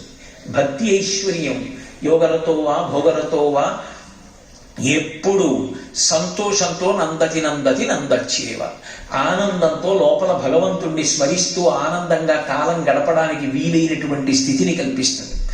అందుకే యోగరతో వా భోగరతో వా సంగరతో వా సంగవిహీన యస్య బ్రహ్మణి రమతే చిత్తం నందతి నందతి నందత్యేవ అంటారు. అటువంటి ఆకాశ దీపాన్ని ఒక్క కార్తీక మాసంలోనే వెలిగిస్తారు. అది ఒక ప్రత్యేకత ఈ మాసంలో. అసలు ఈ మాసానికి ఒక విశేషం ఉంది. అత్యంత తేలికైనటువంటి మార్గంతో భగవంతుణ్ణి ఆరాధించడం, లోకాన్ని కాపాడడం రెండింటినీ కార్తీక మాసంలో సమన్వయం చేశారు. కేవలం దీపం వెలిగించడం ద్వారా భగవంతుని యొక్క అనుగ్రహానికి పాత్రులు కావడం, లోకాన్నంతటినీ కూడా ఉపద్రవాల నుంచి కాపాడడం, చల్లతనం పెరుగుతున్న కాలం కాబట్టి లోకానికి క్షేమకరమైనటువంటి వేడిని పంచిపెట్టడం. ఇంతే కాదు, ఈ మాసంలోనే కార్తీక పౌర్ణమి నాడు వెలిగించేటటువంటి దీపం చేత నరుడు మిగిలినటువంటి సమస్త ప్రాణికోటికి ఉపకారం చేస్తాడు. ఎందుకంటే కార్తీక పౌర్ణమి నాడు గుత్తి దీపాలు వెలిగిస్తారు. 365 ఒత్తులు గుత్తి చేసి దాన్ని బూంది ఒత్తి అని పిలుస్తూ ఉంటారు. గుత్తి చేసి వెలిగిస్తారు. ఇంట దీపం వెలగకుండా ఒక్కరోజు కూడా ఉండకూడదు. ఏ కారణం చేతనైనా ఇంట దీపం లేకుండా ఇల్లు తాళం వేసి ఉన్నటువంటి దోషం పరిహరింపబడడానికి 365 ఒత్తులు, అంటే ఒక రోజుకి సిద్ధపడిన వాడిని 365 రోజులు ఇల్లు తాళం వేసి దీపం లేకుండా వెళ్ళిపోవడానికి సిద్ధపడగలిగినటువంటి మనస్తత్వం ఉన్నవాణ్ణి కాబట్టి తద్దోషాన్ని ఉపశమింపజేయడానికి పరమాత్మ నీ కృపచేత అనుగ్రహించు. అజ్ఞానినా మయా దోషాన్ అశేషాన్ విహితాన్ హరి క్షమస్సత్వం క్షమస్వత్వం శేషశైల శిఖామణి. అందుకని ఇదిగో ఈ దీపం వెలిగిస్తున్నాను. ఆ దీపం వెలిగించినప్పుడు ఆ ప్రమిద మీద కొద్దిగా పసుపు కానీ కుంకం కానీ వేసి ఆ జ్యోతిలోకి వచ్చి నిలబడమని కోరుతారు. త్రయంబకమావాహయామి అంటారు. ఓ త్రయంబకుడా నువ్వు రా, లేదు దామోదరమావాహయామి, ఓ దామోదరుడా నువ్వు రా అంటారు. వాళ్ళిద్దరిలో అంటే ఇద్దరుగా ప్రకాశించి ఒక్కడు. నిజానికి ఉన్నది ఒకటే తత్వం. నువ్వు శివుడిని పిలువు, అభ్యంతరం లేదు. విష్ణువుని పిలువు, అభ్యంతరం లేదు. వచ్చి జ్యోతిలోకి ప్రవేశించి ఏం చెయ్యాలి? కీటా పతంగా మశకాశ్చ వృక్షా జలే స్థలే ఏ నివసంతి జీవా దృష్ట్వా ప్రదీపం నచ జన్మభాగినః. ఈ లోకంలో కీటాహ అనేకమైనటువంటి పురుగులున్నాయి, పతంగాహ రెక్కలు కలిగినటువంటి పురుగులున్నాయి. అలాగే జలే స్థలే ఏ నివసంతి జీవాహ అవి నీటిలో ఉంటాయి, భూమి మీద ఉంటాయి. అంతేకాదు వృక్షముల వంటి ఉన్నాయి, అవి కదలలేవు. తెల్లవారి లేస్తే మనకి ఆకుకూరలు ఇస్తున్నాయి, పువ్వులు ఇస్తున్నాయి. కిరణజన్య సంయోగ క్రియ ద్వారా సూర్య భగవానుడి నుంచి పొందినటువంటి శక్తితో పత్రహరితాన్ని తయారు చేసుకుని ఆకులలో ఆకుపచ్చతనాన్ని నింపుకుని దాని ద్వారా మనకి ఆహారాన్ని సమకూరుస్తున్నాయి. అయినా ఆ చెట్లకి తమకి తాము ఉపకారం చేసుకోగలిగినటువంటి శక్తి లేదు. అటువంటి చెట్లు అనుగ్రహింపబడుగాక. ఏ కారణం చేత? నేను వెలిగించిన ఈ దీపం ఉందే, ఈ దీపపు కాంతి ఎంత దూరం పడుతోందో, ఆ కాంతిలోకి ఏ ఏ ప్రాణులు వస్తున్నాయో అవి కీటాహ పతంగాహ మశకాశ్చ వృక్షాహ జలే స్థలే ఏ నివసంతి జీవాహ దృష్ట్వా ప్రదీపం నచ జన్మభాగినః. ఈ దీపపు కాంతి పడిన కారణం చేత ఇక అవి మళ్లీ పుట్టవలసినటువంటి అవసరాన్ని పోగొట్టుకొనుగాక. లేదా కొన్ని కోట్ల జన్మలు హీనోపాధులలో ఉండవలసినటువంటి ఉత్తమమైనటువంటి నరజన్మని పొంది భక్తితో తరించుగాక అని మిగిలిన ప్రాణులన్నిటినీ కూడా అభ్యుదయ పథంలోకి పంపడానికి యోగ్యమైనటువంటి పౌర్ణమి తిథి దీపం వెలిగించి ఈ మాట చెప్పగలిగినటువంటి అదృష్టం మనుష్యులకు ఇయ్యబడినటువంటి మాసం కార్తీక మాసం. అంటే ఈ నెలలో సమస్త ప్రాణులు కూడా అనుగ్రహింపబడతాయి దీపము ద్వారా. అంత గొప్ప మాసం. అయితే ఇందులో విశేషం ఏమిటంటే కేవలం ఏదో పుణ్యానికి సంబంధించినటువంటి విషయం ఒక్కటే నడవడం కాదు. మనుష్య సంబంధాలకి కూడా కార్తీక మాసం అంత పెద్ద పీట వేస్తుంది. కార్తీక మాసం ప్రారంభం పాడ్యమి బలిపాడ్యమి శుక్లపక్షంలో. విధియ దగ్గరికి వచ్చేటప్పటికి అది యమ విధియ. సూర్య భగవానుడికి ఒక కొడుకు ఒక కూతురు. కొడుకు పేరు యమధర్మరాజు, కూతురి పేరు యమున. ఇద్దరికీ ఒక లక్షణం, ఇద్దరూ ముందుకెడతారు తప్ప వెనక్కి రారు. ఎందుకనంటే కాలస్వరూపుడు, ఆయనకి కాలుడు అని పేరు. ఆయన కాలంలో పడగొట్టవలసిన వాళ్ళని ఒక్క క్షణం ఆలస్యం లేకుండా పడగొడుతూ వెళ్ళిపోతూ ఉంటాడు. యమున ముందుకెడుతుంది తప్ప వెనక్కి రాదు. అదే గంగ అయితే దక్షిణ దిక్కుగా వెడుతున్నటువంటి గంగ వారణాసి దగ్గర మళ్ళీ ఉత్తరానికి తిరుగుతుంది. అందుకని కాశీగంగా కాశీగంగా అంటారు. కాశీగంగకి హరిద్వార్ గంగకి ఏమిటి తేడా అంటే దక్షిణ దిక్కు వెడుతున్నది, ఉత్తరానికి తిరిగింది కాశీలో. ఎన్ని జన్మలెత్తినా చిట్ట చివరికి ఈ శరీరం ఊరికి దక్షిణాన ఉన్నటువంటి శ్మశానంలో కాలిపోతోంది. కానీ ఏ జన్మలో ఉత్తర దిక్కుకి తిరిగి మృత్యుంజయుడైనటువంటి పరమశివుని వంక చూశాడో ఆ జన్మలో ఇక మళ్లీ పుట్టవలసిన అవసరం లేనటువంటి స్థితికి పునాది రాయి వేసుకుంటున్నాడు. గంగ అక్కడ ఉత్తరాభిముఖమైంది అంటే మనకి పాఠం నేర్పుతోంది. అందుకని కాశీగంగా కాశీగంగా అంటారు. యమున వెనక్కి రాదు, ముందుకు వెళ్ళిపోతుంది. కాలము ముందుకే వెడుతుంది తప్ప కాలం వెనక్కి రాదు ఇంకా. అందుకే మాకురు ధన జన యవ్వన గర్వం హరతి నిమేషత్కాల సర్వం మాయామయమిదమఖిలం హిత్వా బ్రహ్మపదం త్వం ప్రవిశ విదిత్వా అంటారు. కాలోహి బలవాన్ కర్తా సతతం సుఖ దుఃఖయోహో నరాణాం పరతంత్రాణం పుణ్య పాపాలుయో గతః అని వ్యాస భగవానుడు దేవీ భాగవతంలో. కాలము పరమ బలవత్తరమైన స్వరూపం. ఆ కాలంలో ఎవరు ఏది అనుభవించాలని ఉంటే అది అనుభవించడమే తప్ప కాలమునకు ఎదురు తిరగగలిగినటువంటి వాడు ఉండడు. కాల కలయతామహం అంటాడు గీతాచార్యుడు. నేను కాలం రూపంలోనే అన్నిటినీ గణన చేస్తున్నాను అంటాడు. అటువంటి పరమ బలవత్తరమైనటువంటి కాలస్వరూపమైనటువంటి యముడు యమున ముందుకు నడిచి వెళ్ళిపోతుంటాయి. ఇద్దరికీ ఎప్పుడూ హడావిడే కనుక ఇద్దరూ ఒకరి ఇంటికి ఒకరికి వెళ్ళే అవకాశం లేదు. కానీ జీవితాల్లో రెండు రకాలైనటువంటి ధనం ఉంటుంది. ఒకటి భౌతికమైన ధనం, సంపాదించి తెచ్చిన ధనం.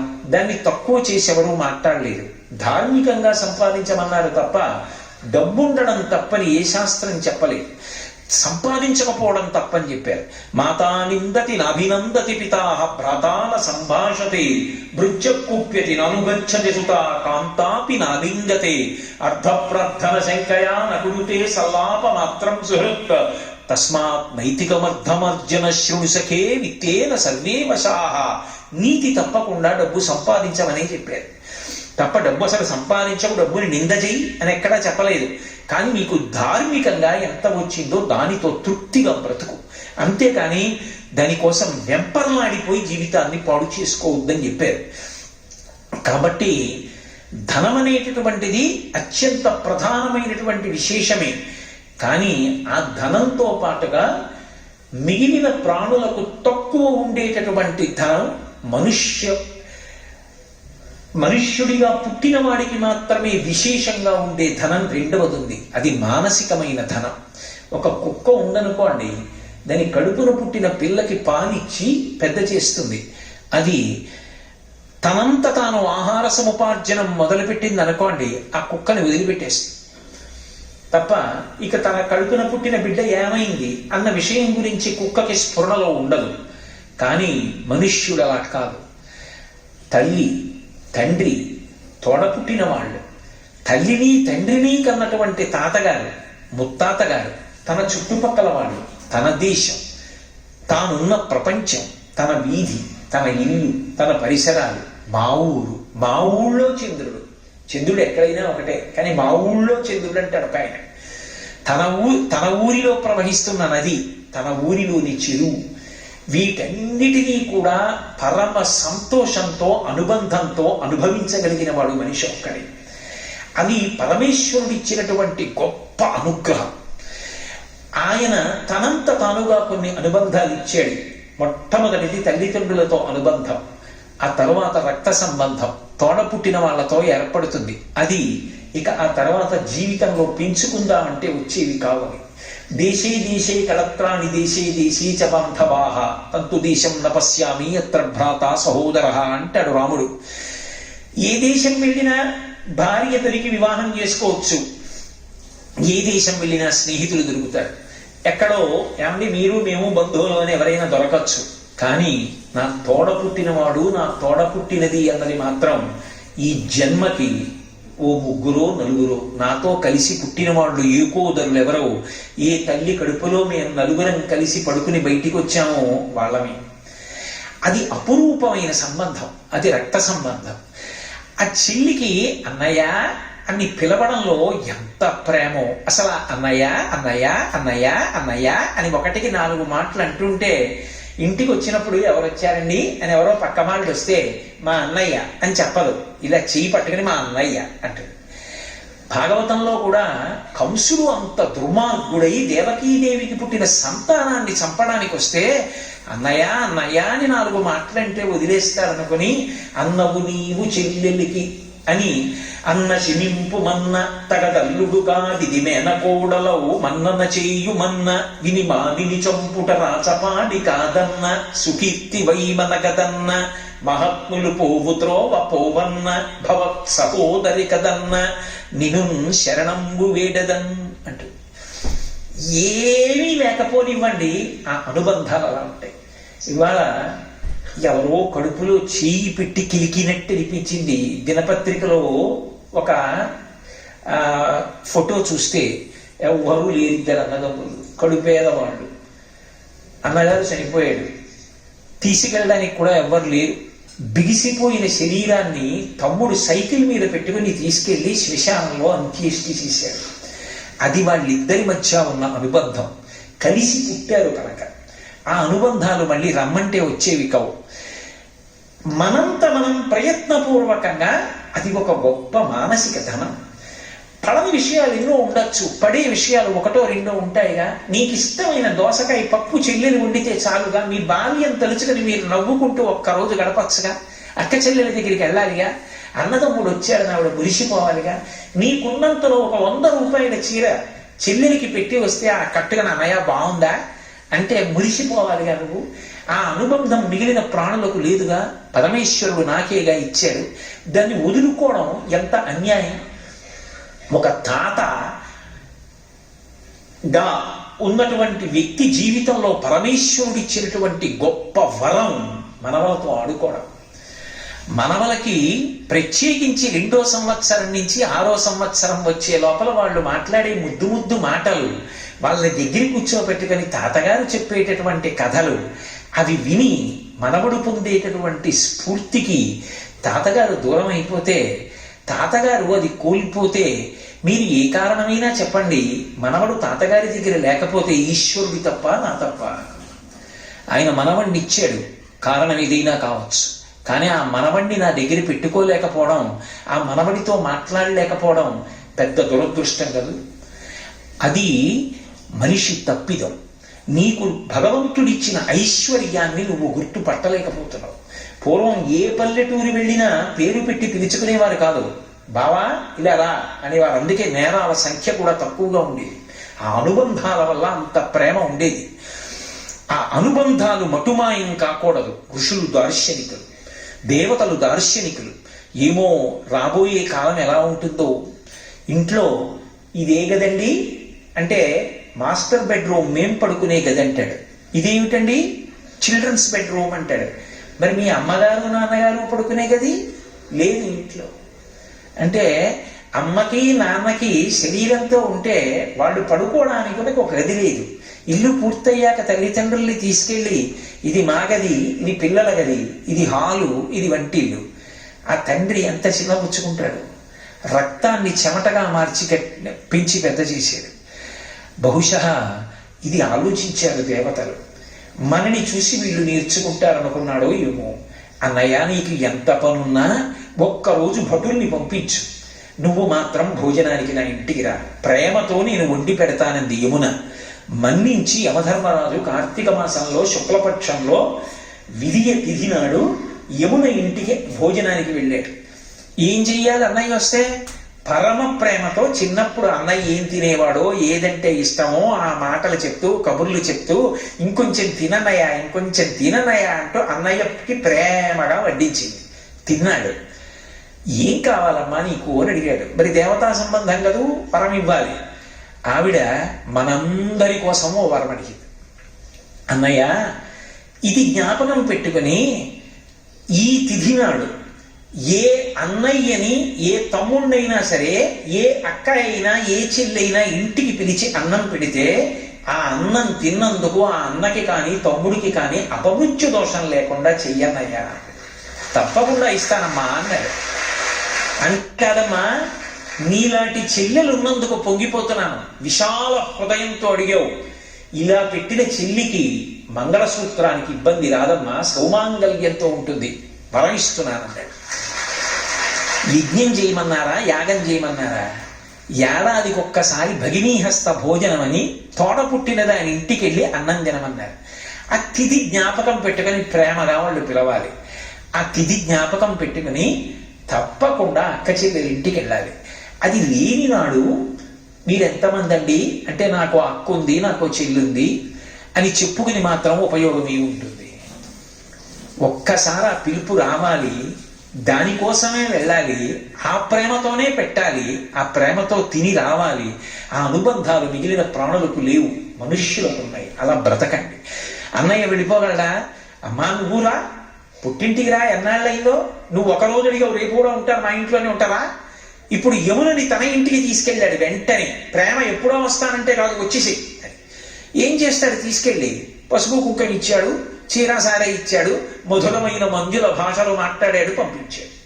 అందుకని అది సోదరి తృతీయ, శుక్లపక్ష తదియ.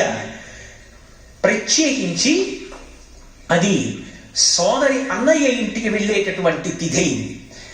బహుశः ఏ మాసంలో కూడా ఇలా సాంఘికమైనటువంటి అనుబంధములను జ్ఞాపకం చేస్తూ నీకు మానసికమైన ఐశ్వర్యం ఒకటి ఉంది, దానికి దూరం అయిపోకు, దాన్ని అనుభవించడం నేర్చుకో, సంతోషంగా బ్రతుకు. నీకు 80 ఏళ్ళు వచ్చేయచ్చు, నీ చెల్లికి 75 ఏళ్ళు వచ్చేయచ్చు. కానీ ఆ చెల్లెల్ని దగ్గర కూర్చోబెట్టుకుని, అన్నగారు మా చెల్లెలు చాలా బాగా పాడుతుందండి తత్వాలు, ఏది పాడు అంటే, జుట్టు ముగ్గు బుట్టయిపోయినటువంటి చెల్లెలు పాట పాడుతుంటే ఆ అన్నయ్య, ఆ చెల్లెలు, ఆ ప్రేమ చూస్తుంటే అబ్బా ఏమన్నా చెల్లెళ్ళండి అనిపిస్తుంది. ఒక కడుపున పుట్టింది కొట్టుకోవడానికే, మాటలు లేవని చెప్పుకోవడానికే, ఆ పాటి ప్రేమ చూపించలేకపోవడానికే. ఎంత జారిపోయిన జీవితాలు అయిపోతాయి అవి. అది జ్ఞాపకం చెయ్యగలిగినటువంటి తిథులతో కూడుకున్నటువంటి మాసం కార్తీక మాసం. అందుకే కార్తీక మాసం కేవలం భగవదారాధన మాత్రమే కాదు, ఒక మనిషిగా ఇంట గెలిచి రచ్చ గెలవాలి. ఇంట గెలవడం నేర్పినది, మానసికమైన ధనాన్ని అనుభవించడం నేర్పిన నెల కార్తీక మాసం. అంతేకాదు, పక్కనే చూడండి 4వ తిథి వస్తుంది, చవితి. చవితి వచ్చేటప్పటికి పావుతో అనుబంధం. పావు అనేటప్పటికీ కేవలం విషక్రిమి అని మీరు అనుకోకండి. సనాతన ధర్మంలో పావుతో 3 రకాలైన అనుబంధాలు ఉంటాయి. ఒకటి, మనకి ఆహారం ఎక్కడ దొరుకుతుందో, మన శరీరము పోషింపబడడానికి కావలసిన పదార్థం ఎక్కడ నుంచి వస్తుందో అక్కడే పాము కూడా నివాసం చేస్తుంది. మనకి కావలసిన ఆహారం భూమిలో నుంచి వస్తుంది. ఆ భూమిని దున్ని పంట పండిస్తారు. అక్కడే కరుగులో పాము కూడా పడుకుంటుంది. అక్కడే గట్టుకున్న కన్నంలో పాము పడుకుంటుంది. అక్కడే ఉన్న నీళ్లలో పాము తిరుగుతూ ఉంటుంది. అక్కడే రైతు కూడా తిరుగుతూ ఉంటాడు. అలాగే రెండవది, ఆ పాము సమస్త దేవతలకు కూడా ఆభరణ విశేషం. అసలు దేవతలకి ఆభరణం కానటువంటి పాము లేదు. నాగ యజ్ఞోపవీతధారిణం అని దేవతలు నాగుపాముని యజ్ఞోపవీతంగా వేసుకుంటారు. ఆదిశేషుడు శ్రీ మహావిష్ణువుకి శయనం. ఆదిశేషుడు ఆయనకి ఛత్రం, ఆయనే చాందిని. వాసుకి క్షీరసాగర మథనంలో మందర పర్వతానికి చుట్టబడినటువంటి దరిత్రాడు. అలాగే విఘ్నేశ్వరుడు పొట్ట చుట్టూ ఒక పావుని చుట్టుకుని ఆయన సర్పవడ్డాణం పెట్టుకుంటాడు. శ్రీకాళహస్తిలో జ్ఞానప్రసూనాంబ అమ్మవారు సర్పవడ్డాణం పెట్టుకుంటుంది. పడగ ఇలా ఎత్తి చూస్తూ ఉంటుంది. ఆ సర్ప వడ్డాణాన్ని చూసినంత మాత్రం చేత రాహుగ్రహం ఉపశాంతి పొందుతుంది అంటారు. అంత గొప్ప వడ్డాణం అమ్మవారు పెట్టుకుంటుంది. కృష్ణుడు కాళీయమర్దనం చేస్తాడు. వెసదామోదర పాదఘాతనలచే పాదఘాతనలచే వేవేల చందంబులం ప్రసభాటోపమచూపమాపమణ భృచ్చటామండలం బసహంబై పగిలిన్ మణుల్ చెదరగా నాస్యంబులం సూడితం బెసగంధం నుగ్గుగాల దళమగ్నిజ్వాలికలు వెళ్వడం అని పావు మీదకెక్కి నృత్యం చేశాడు. దాన్నే సభామంటపంగా ఏర్పాటు చేసుకున్నాడు ఆయన. పరమశివుడు తాండవం చేస్తుంటే ఆదిశేషుడు ఎగిరి కాలికి అంబెగా చుట్టుకుంటే శంకరాచార్యులు వారి శివతాండవ స్తోత్రంలో చెప్తారు. అంత వేగంగా తాండవం చేస్తుంటే పాము చుట్టుకుని ఉండలేక ఆదిశేషుడు కాలు నుంచి జారిపోతుంటే ఒక్కసారి ఆ కాలు పైకెత్త ఒక్క క్షణంలో ఉంచాక, ఎందుకంటే బాగా చుట్టుకుని బిగుసుకున్నాక మళ్ళీ తాండవం చేసేస్తే. ఒక ఆయన వెళ్ళి పరమశివుడి యొక్క పాదానికి చుట్టుకున్నాడు. విష్ణువుకి పాన్పు అయ్యాడు. శివకేశవుల మధ్య భేదం ఉండదు సుమా అని ఆదిశేషుడిని నిరూపణం చేశాడు.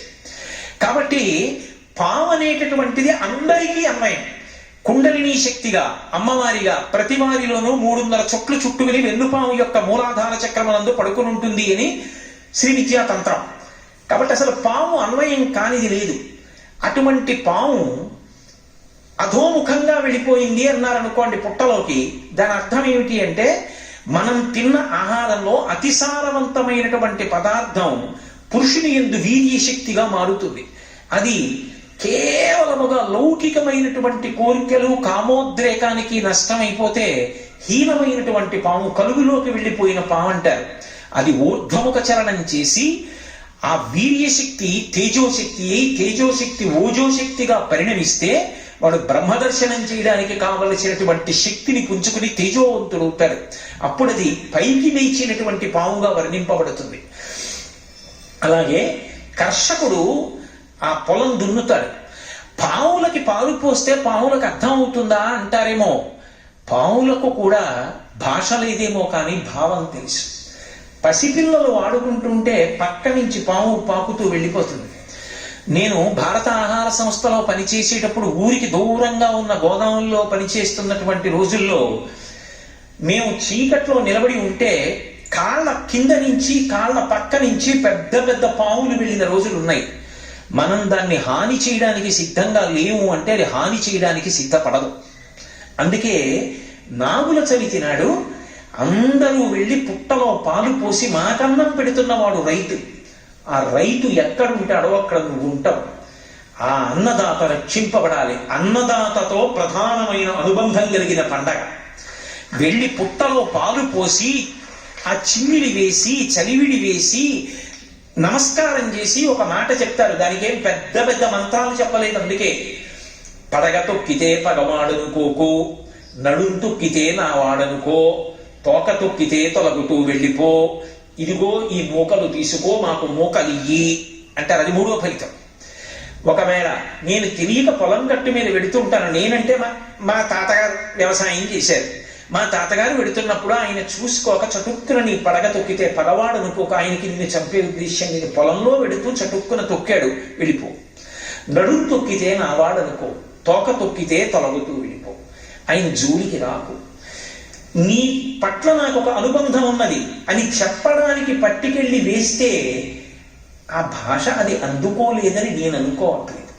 ఎందుకని అంటే ఎన్నో పావుల్ని నా జీవితంలో చేసినటువంటి ఉద్యోగరీత్యా పెద్ద పెద్ద సర్పాలు తిరుగుతుండగా ఒక మనిషి జోలికి నిష్కారణంగా రాకుండా ఉన్నటువంటి విశేషాలు చూసిన వాడిని కాబట్టి చెప్తున్నాను.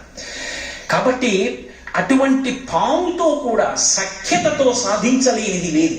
ప్రేమ భావన చేత దేన్నైనా గెలవవచ్చు. శత్రుత్వం చేత, శాసనం చేత తాత్కాలికంగా ఉంచగలమేమో, ప్రేమ భావన చేత శాశ్వతమైన మార్పు తేగలవు అని ఆ ప్రేమ భావనకు పట్టాభిషేకం చేసే పావుకి పాలు పోయించిన జాతి సనాతన ధర్మం. పుట్టలో పాలు పోసి సాధారణంగా సంతానాన్ని కల్పించగలిగినటువంటి శక్తిగా సుబ్రహ్మణ్యుణ్ణి ఆరాధన చేస్తారు. అదే వంశవృద్ధికారకాయ నమః అని ఆయనకు ఒక పేరు. కాబట్టి ఈ మూకలు తీసుకో, మాకు మూకలి. మూకలంటే నాకు 10 మంది కొడుకులు, 30 మంది మనవలు, 50 మంది మునిమనవలు, 70 మంది ఇనుమనవలు, ఇంతమంది ఇంట్లో ఆడుకుంటుంటే నేను తాతనై ముత్తాతనై వీళ్ళందరినీ చూస్తూ సంతోషంగా గడిపి కేవలం అనుబంధాలే కాదు, చిరంజీవం దేవ క్షపిత పశుపాశవ్యతికర పదానందాభిజ్ఞం రసయతి రసం తద్భజనవాన్, చిట్ట చివర పరబ్రహ్మాన్ని అనుభవిస్తూ శరీరం విడిచిపెట్టగలిగిన స్థితిని అని చెప్పడానికి నాగుల చవితిని 4 కారణాలకి చేస్తారు. ఇంత గొప్పగా అగ్ని ఆరాధన అనేటటువంటిది పతాక స్థాయి. పతాక స్థాయిలో ఉన్న ఆరాధనని దీపస్థాయికి తీసుకొచ్చి మళ్ళీ అక్కడి నుంచి సాంఘికమైన అనుబంధాల దగ్గరికి వెళ్ళి అక్కడ నుంచి పావుని కూడా ప్రేమతో గెలవగలిగిన జాతి. ఎందుకో తెలుసా? నటరాజస్వామి తాండవం చేస్తూ ఉంటారు. నటరాజస్వామి చిదంబరంలో కనకసభలో నాట్యం చేస్తుంటే ఆయనకి ఉపకారం చేయగలిగిన వాళ్ళే చుట్టూ ఉంటారు. మధ్యలో వాయించేవాళ్ళు, ఏదో వీణ వాయించేవాళ్ళు, వేణువు వాయించేవాళ్ళు అందరూ చుట్టూ ఉంటారు. దేవతలందరూ తలపవాద్యం భోగిస్తూ ఉంటారు. కానీ ఒక్క వాద్యం కూడా మ్రోగించలేని వాళ్ళు, పాట పాడలేని వాళ్ళు 2 ఉంటారు. ఎవరు అంటే ఒకడు పతంజలి, ఒకడు వ్యాఘ్రపాదుడు. వ్యాఘ్రపాదుడు మహాభక్తుడు. రోజు అరణ్యాల్లోకి వెళ్ళి అప్పుడే వికసించిన పూలు తెచ్చి ఆకాశలింగానికి పూజ చేసేవాడు. పరమశివుడు చూసి అయ్యయ్యో పాదాలు చీరుకుపోతున్నాయిరా అరణ్యాల్లో తిరగడంలో నీకని పెద్ద పులి యొక్క పాదాలు ఇచ్చాడు. అందుకే కింద శరీరం పెద్ద పులిది, తల మనుష్యుడిది ఉంటుంది. చిదంబరంలో ఇప్పటికే వ్యాఘ్రపాదుడు తీసుకొచ్చి ఆ పరమశివుడికి పూజ చేస్తాడు ఆ పువ్వులతోనని. అలాగే ఆదిశేషుడు వచ్చి పడగలు విప్పి నిలబడ్డాడు. విఘ్నేశ్వరుడు నవ్వాడు. ఎందుకు నవ్వావన్నాడు శేషుడు. మేమందరం తలపక వాద్యం వాయిస్తాం, నువ్వేం చేస్తావు? పావువి, నువ్వేం చెయ్యలేవు, ఏం వాయించలేవు, అలా చూడడానికే నువ్వు అన్నాడు. ఆయనకి బాధేసింది. నేను పావునన్నావు కదా, దీర్ఘం లేకుండా హ్రస్వాక్షరాలతో నేను శివతాండవాన్ని వర్ణిస్తూ స్తోత్రం చేస్తానని స్తోత్రం చేశాడు. చేసి మీరు ఆయన తాండవం చేస్తుంటే వాద్యాలు మ్రోగిస్తారు, నేను ఆయన తాండవంలో అంతర్భాగం అయిపోతాను అని ఎగిరి వెళ్ళి పరమశివుడి పాదానికి చుట్టుకున్నాడు. ఇప్పుడు ఆయన తాండవం చేస్తుంటే నేనొకటి, నా ఉంగరం ఒకటి కాదుగా, నా ఉంగరం ఎప్పుడూ నాతోనే వస్తున్నట్టుగా, నాకు భూషణం అయిపోయినట్టుగా ఆ పాము ఆయన పాదానికి అలంకారం అయిపోయి ఆయన తాండవం చేస్తుంటే అది తాండవంలో కలిసిపోయిందంతే. అలా ఆదిశేషుడు నటరాజు యొక్క పాదాన్ని పట్టుకున్నాడు. ఒక పాము తనకున్నటువంటి సమస్తమైనటువంటి వ్యగ్రతలు మరిచిపోయి ప్రేమమూర్తి అయినటువంటి శంకరుడు తాండవం చేస్తుంటే చూస్తూ నిలబడిపోయింది. క్రౌర్యానికి పరాకాష్ఠ అయిన పెద్ద పులి వ్యాఘ్రపాదుడు పరమశివ తాండవం చూస్తూ ప్రేమతోలా నిలబడిపోయాడు. ప్రేమ చేత గెలవలేనివి ఈ లోకంలో లేవు. శాసించి తాత్కాలికంగా ఉంచగలవేమో, కానీ ప్రేమతో తీసుకొచ్చిన మార్పు శాశ్వతమైన మార్పు. అందుకే ప్రేమతో పావుని కూడా పూజించడం నేర్పినటువంటి జాతి ఈ సనాతన ధర్మం. అందుకే నాగుల చవితి పండగ వచ్చింది. పక్కనే స్కంద షష్ఠి సుబ్రహ్మణ్యారాధన. నిజానికి సుబ్రహ్మణ్యుడు పావకి అని అగ్నిస్వరూపం. శంకర భగవత్పాదులు పంచాయతనాన్ని పూజించమని శాసనం చేశారు. ఎవరు ప్రధానంగా కులదేవతగా చూస్తారో వాళ్ళని మధ్యలో పెడతారు. 5 మాత్రం పూజలో ఉంటారు. పరమశివుడు, అంబిక, శ్రీ మహావిష్ణువు, సూర్య భగవానుడు, గణపతి. నేను గాణాపత్యానికి చెందినవాడిని అనుకోండి, గణపతిని ప్రధానమైతే గణపతిని మధ్యలో పెడతాను, మిగిలిన 4 చుట్టూ ఉంటారు.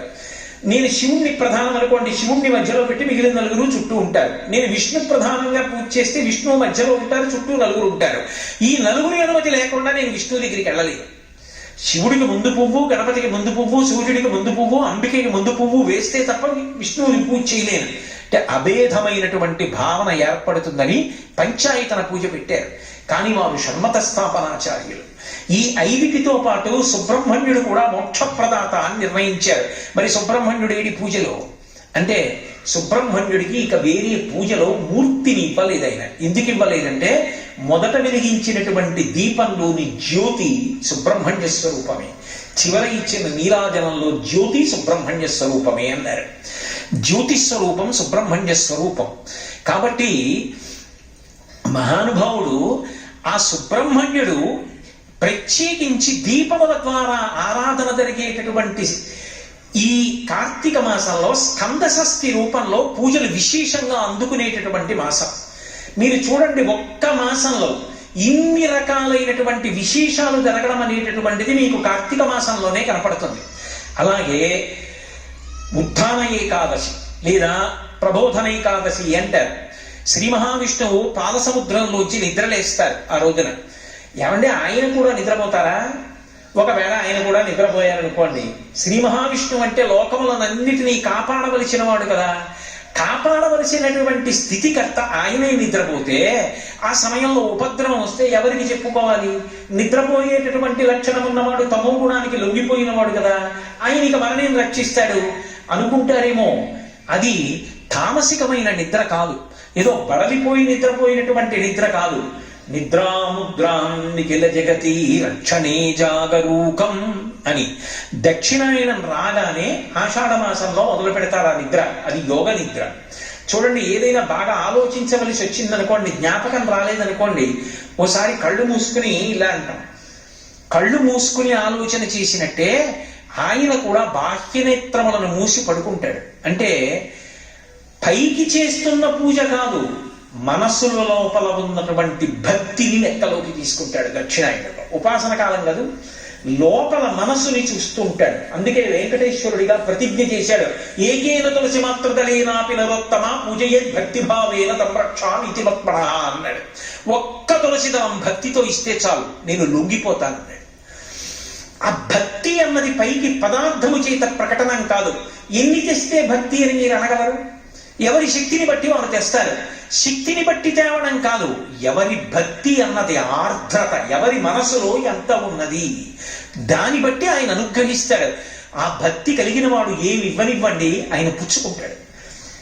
ఒకనాడు కురుసభకి రాయబారానికి వెడితే ఎందరో వచ్చి చెయ్యి ఇచ్చారు. చెయ్యి పట్టుకు దిగాడా? రథంలోంచి దిగేటప్పుడు విదురుడి చెయ్యి పట్టుకు దిగాడు. ఎందుకు దిగాడు? ఏం మిగిలిన వాళ్ళు బలవంతులు కారా? ఎవరి మనసులో పవిత్రమైన భక్తి ఉన్నదో వాళ్ళ చెయ్యి పట్టుకుని రథంలోంచి దిగాడు. ఆయనకి ఎవరి మనసులో ఎంత భక్తి ఉన్నది అన్నదాన్ని ఆయన లెక్క కట్టుకుంటాడు. భక్తి అన్న మాటకు అర్థం కేవలముగా పైన చేసేటటువంటి క్రతువు ఒక్కటే కాదు, అలాగని భక్తి ఉంటే క్రతువు చెయ్యక్కర్లేదని చెప్పడము సాధ్యం కాదు. ఈ 2 విరుద్ధములు మాత్రం కావు. నాకు నా కొడుకు మీద చాలా ప్రేమ ఉందనుకోండి, వాడు ఎక్కడో హైదరాబాద్ లో ఉంటే కాకినాడలో వచ్చేటటువంటి కొత్తపల్లి కొబ్బరి మామిడి పండు బుట్ట కట్టి బస్సులో పెట్టి హైదరాబాద్ పంపించకుండా ఉండలేను. అలాగని కేవలం మామిడి పండ్లు ఒకటే పంపిస్తూ ఉండడం వాడి మీద ప్రేమ కాదు. అలాగే భగవంతుని మీద భక్తి ఉంటే పూజ చెయ్యకుండా ఉండలేడు.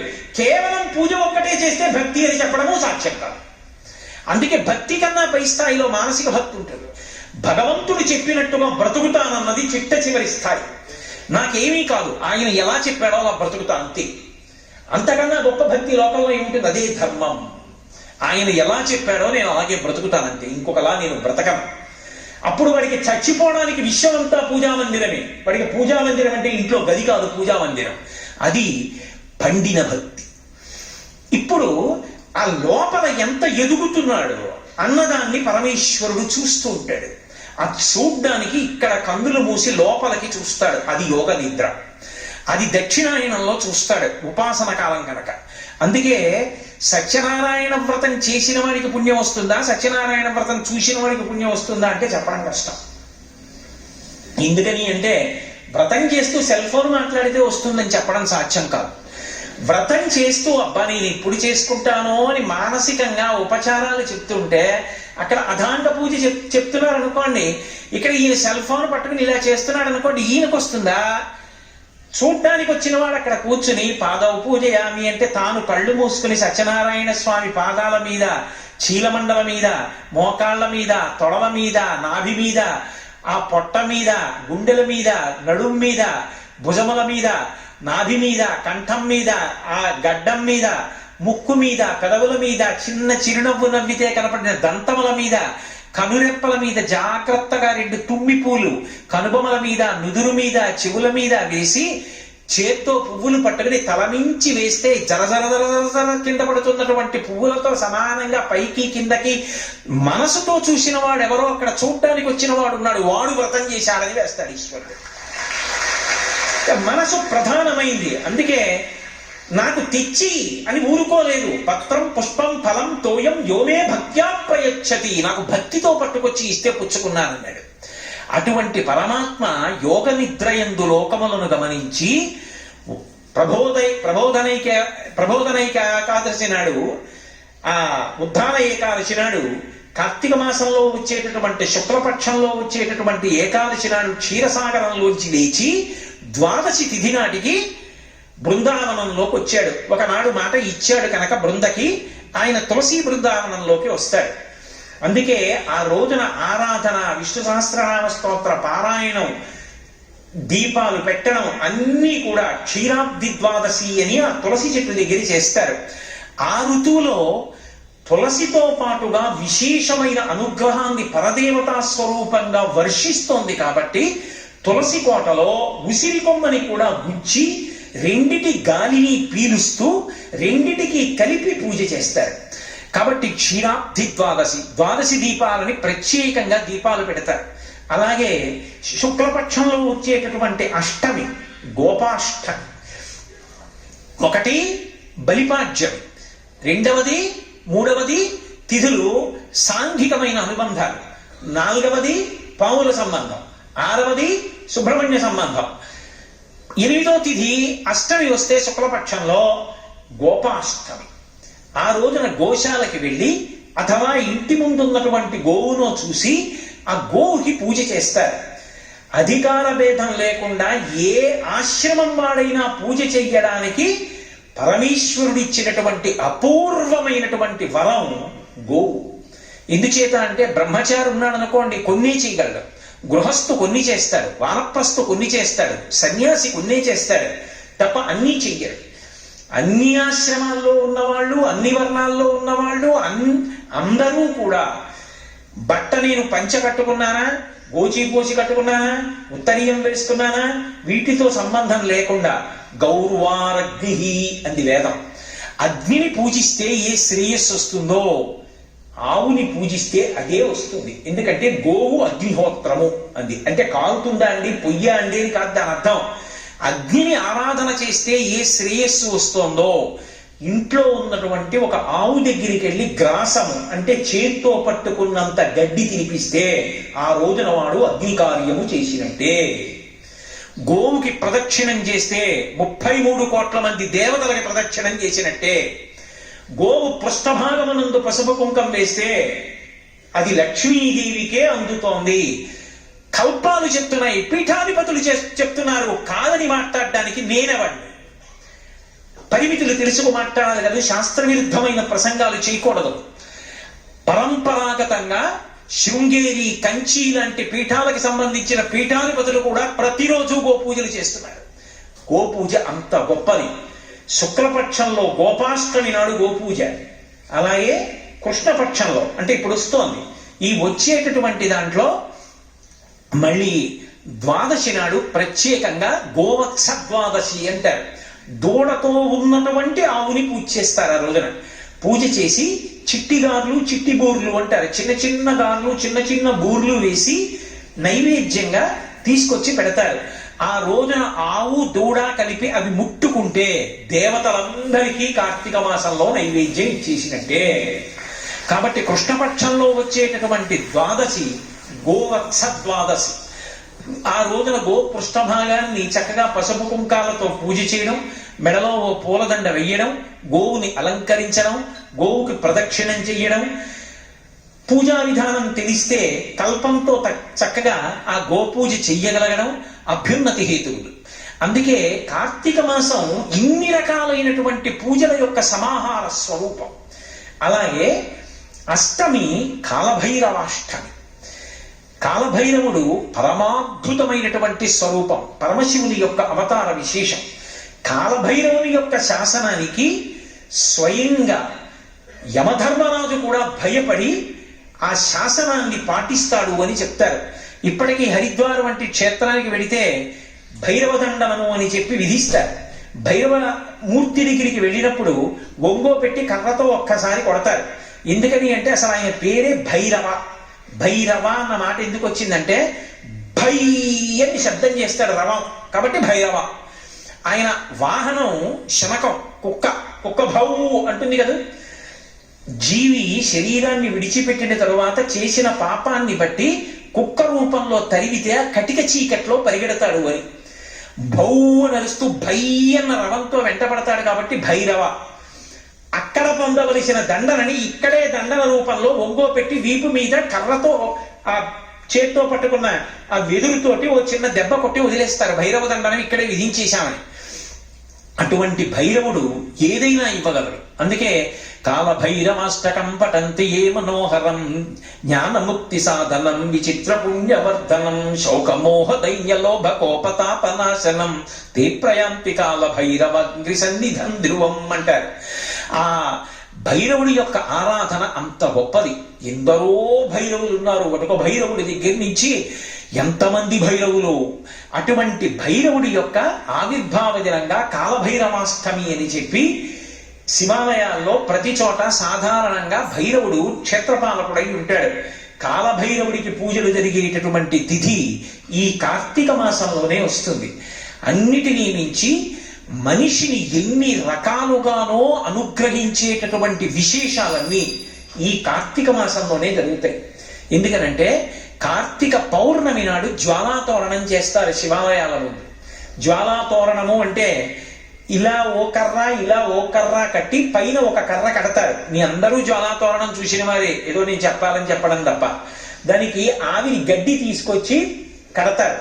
దాని మీద నెయ్యి పోసి వెలిగిస్తారు. వెలిగించి ఆ మంట అంటుకోవడం ప్రారంభం అవగానే పల్లకీలో పార్వతీ పరమేశ్వరుల యొక్క ఉత్సవమూర్తులను ఉంచుకొని ఆ మంట కింద నుంచి 3 మార్లు వెళ్ళొచ్చేస్తారు. ఎందుకు అలా వెడతారు జ్వాలాతోరణం కింద నుంచి అంటే, జీవి అనేకమైనటువంటి పాపములను చేసి శరీరం విడిచిపెట్టిన తరువాత పరిగెత్తి పరిగెత్తి పరిగెత్తి పరిగెత్తి పరిగెత్తి దాహంతో చిట్ట చివర ఆ యమసదనానికి వెళ్ళినప్పుడు మంటలతో ఉన్నటువంటి తోరణం కింద నుంచి లోపలికి వెడతాడు అని శాస్త్రవాక్కు. శాస్త్రం కదా ప్రమాణం. నాకు నచ్చిందండి నచ్చలేదండి అని చెప్పడానికి కాదది. తస్మాత్ శాస్త్రం ప్రమాణంతే కార్యాకార్యం వ్యవస్థితం.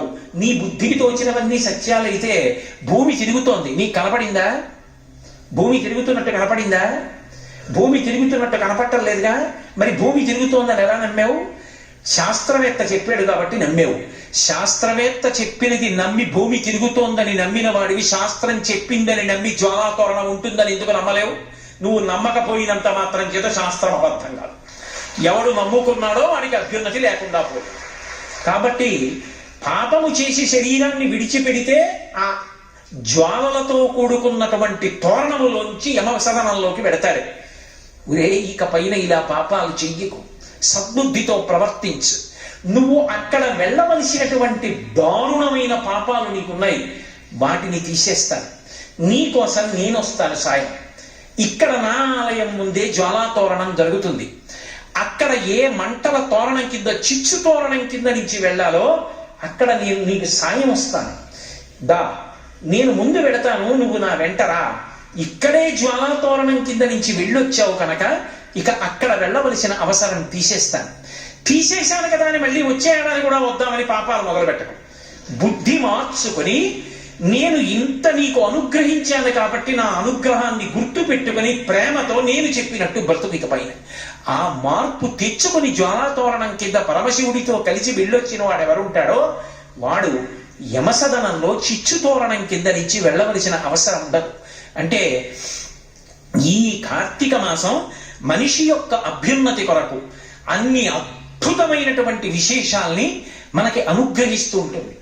అందులో మీరు జాగ్రత్తగా గమనించండి, ఒక్క కార్తీక మాసం దగ్గరికి వచ్చేటప్పటికే మిగిలిన మాసముల కన్నా భిన్నంగా కుటుంబ వ్యవస్థని నిలబెట్టుకోవడం దగ్గర నుంచి, అగ్ని ఆరాధనం దగ్గర నుంచి, ఆ గోశాలకు వెళ్ళి గోవుల్ని పూజ చేయడం దగ్గర నుంచి, దీపాలు పెట్టడం దగ్గర నుంచి, సమస్తమైనటువంటి ప్రాణులకు అనుగ్రహాన్ని కల్పించడం వరకు అన్నీ కూడా ఏ మాసంలో జరుగుతాయంటే ఒక్క కార్తీక మాసం దగ్గరికి వచ్చేటప్పటికే జరుగుతాయి. అందుకే కార్తీక మాసంతో సమానమైనటువంటి మాసము అసలు ఇక కాలము యొక్క గణన యందు లేదు. ఈ కార్తీక మాసాన్ని దుర్వినియోగం చేసుకోకూడదు. ఆకలి కొద్దిగా మందగింపుగా ఉంటుంది కాబట్టి నక్తవ్రతం చేయిస్తారు. నక్తవ్రతం అంటే రాత్రుళ్ళు ఎలాగో పొడవుగా ఉండి పగళ్ళు చాలా చిన్నవిగా ఉంటాయి కనుక పగటి పూట ఉపవాసం ఉండి రాత్రి పూట భోజనం చేస్తారు. అనేక రకాలుగా భగవంతుణ్ణి కీర్తించి మార్చి మార్చి ఇంద్రియములను భగవంతుని యొక్క సన్నిధానమునందు పెట్టడానికి ప్రయత్నం చేస్తారు.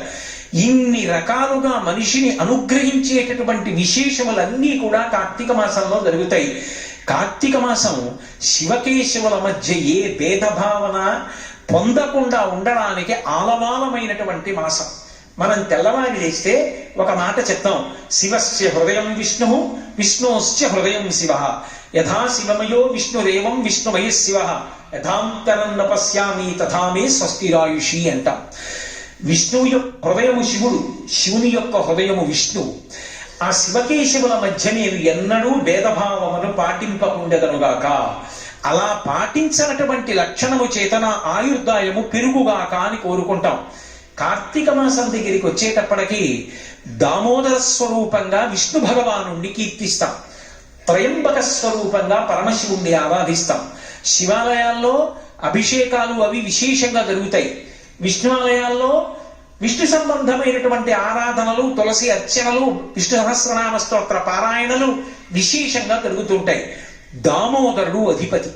దామోదర శబ్దం ఎవరికి అన్వయం అంటే దామ్నా ఉదరే మాత్రా బద్ధ ఇది దామోదర. ఎవరి యొక్క కడుపు మీద ఆ తులసిమాల ఉంటుందో, ఎవరి యొక్క నడుము త్రాటి చేత కట్టబడిందో ఆయనని దామోదరుడు అంటారు. ఎప్పుడు కట్టబడ్డాడు? పరిపూర్ణావతారంగా వస్తే కట్టబడ్డాడు. పరిపూర్ణావతారం కృష్ణావతారం. ఎన్నో అవతారాలు తీసుకున్నాడు. అందులో ప్రధానమైనటువంటివి దశావతారాలు. వేదోద్ధారణ మందరాభరణ పృథ్వీ ధర్మ నిర్మాణ ప్రహ్లాదత్రాణ బలిప్రతారణ నృపాహంకార నిర్వాపణ వైదేహీ రమణ ధనంజయ జయ వ్యాపార పారీణ క్షోణీ దివ్యత్కరుణ తమోహరణ తండ్రి వెంకటేశ ప్రభో అంటారు. 10 అవతారాలు ఆయనవే. 10 అవతారాలు ఆయనవే అయినా అన్ని అవతారముల యొక్క తేజస్సు ఏ అవతారంలోకి వెళ్ళిపోతుందో దాన్ని పరిపూర్ణ అవతారం అంటారు. అటువంటి పరిపూర్ణ అవతారం శ్రీకృష్ణ అవతారం. అటువంటి శ్రీకృష్ణ అవతారంలో ఆయన చేసినటువంటి లీలలు అనన్య సామాన్యములు. కల్నులు తిరువని కడుచిన్ని పాపడై దానవి చనుబాలు త్రావి చంపే, 3వ నెల నాడు ముద్దుల కుర్రడై కోపించి శకటమ్ము కొలద్రోసే, ఏడాది కుర్రడై ఎగసి తృణామర్తు మెడపట్టుకుని చీని మృతుని చేసి, తల్లి వెన్నల కురై తను రోలకట్టంగా బాలుడై మద్దుల కూలద్రోసే, ఆ ఆవుల్ని దూడల్ని రక్షించడం కాదు, కేవలముగా వాటిని కాపలా కాయడం కాదు, ఆయన అసలు ఇంకా కనురెప్పలు కూడా సరిగ్గా తెరవడం చేత కానటువంటి పసిపిల్లవాడిగా ఉండగానే పూతనా సంహారం ప్రారంభం చేశాడు.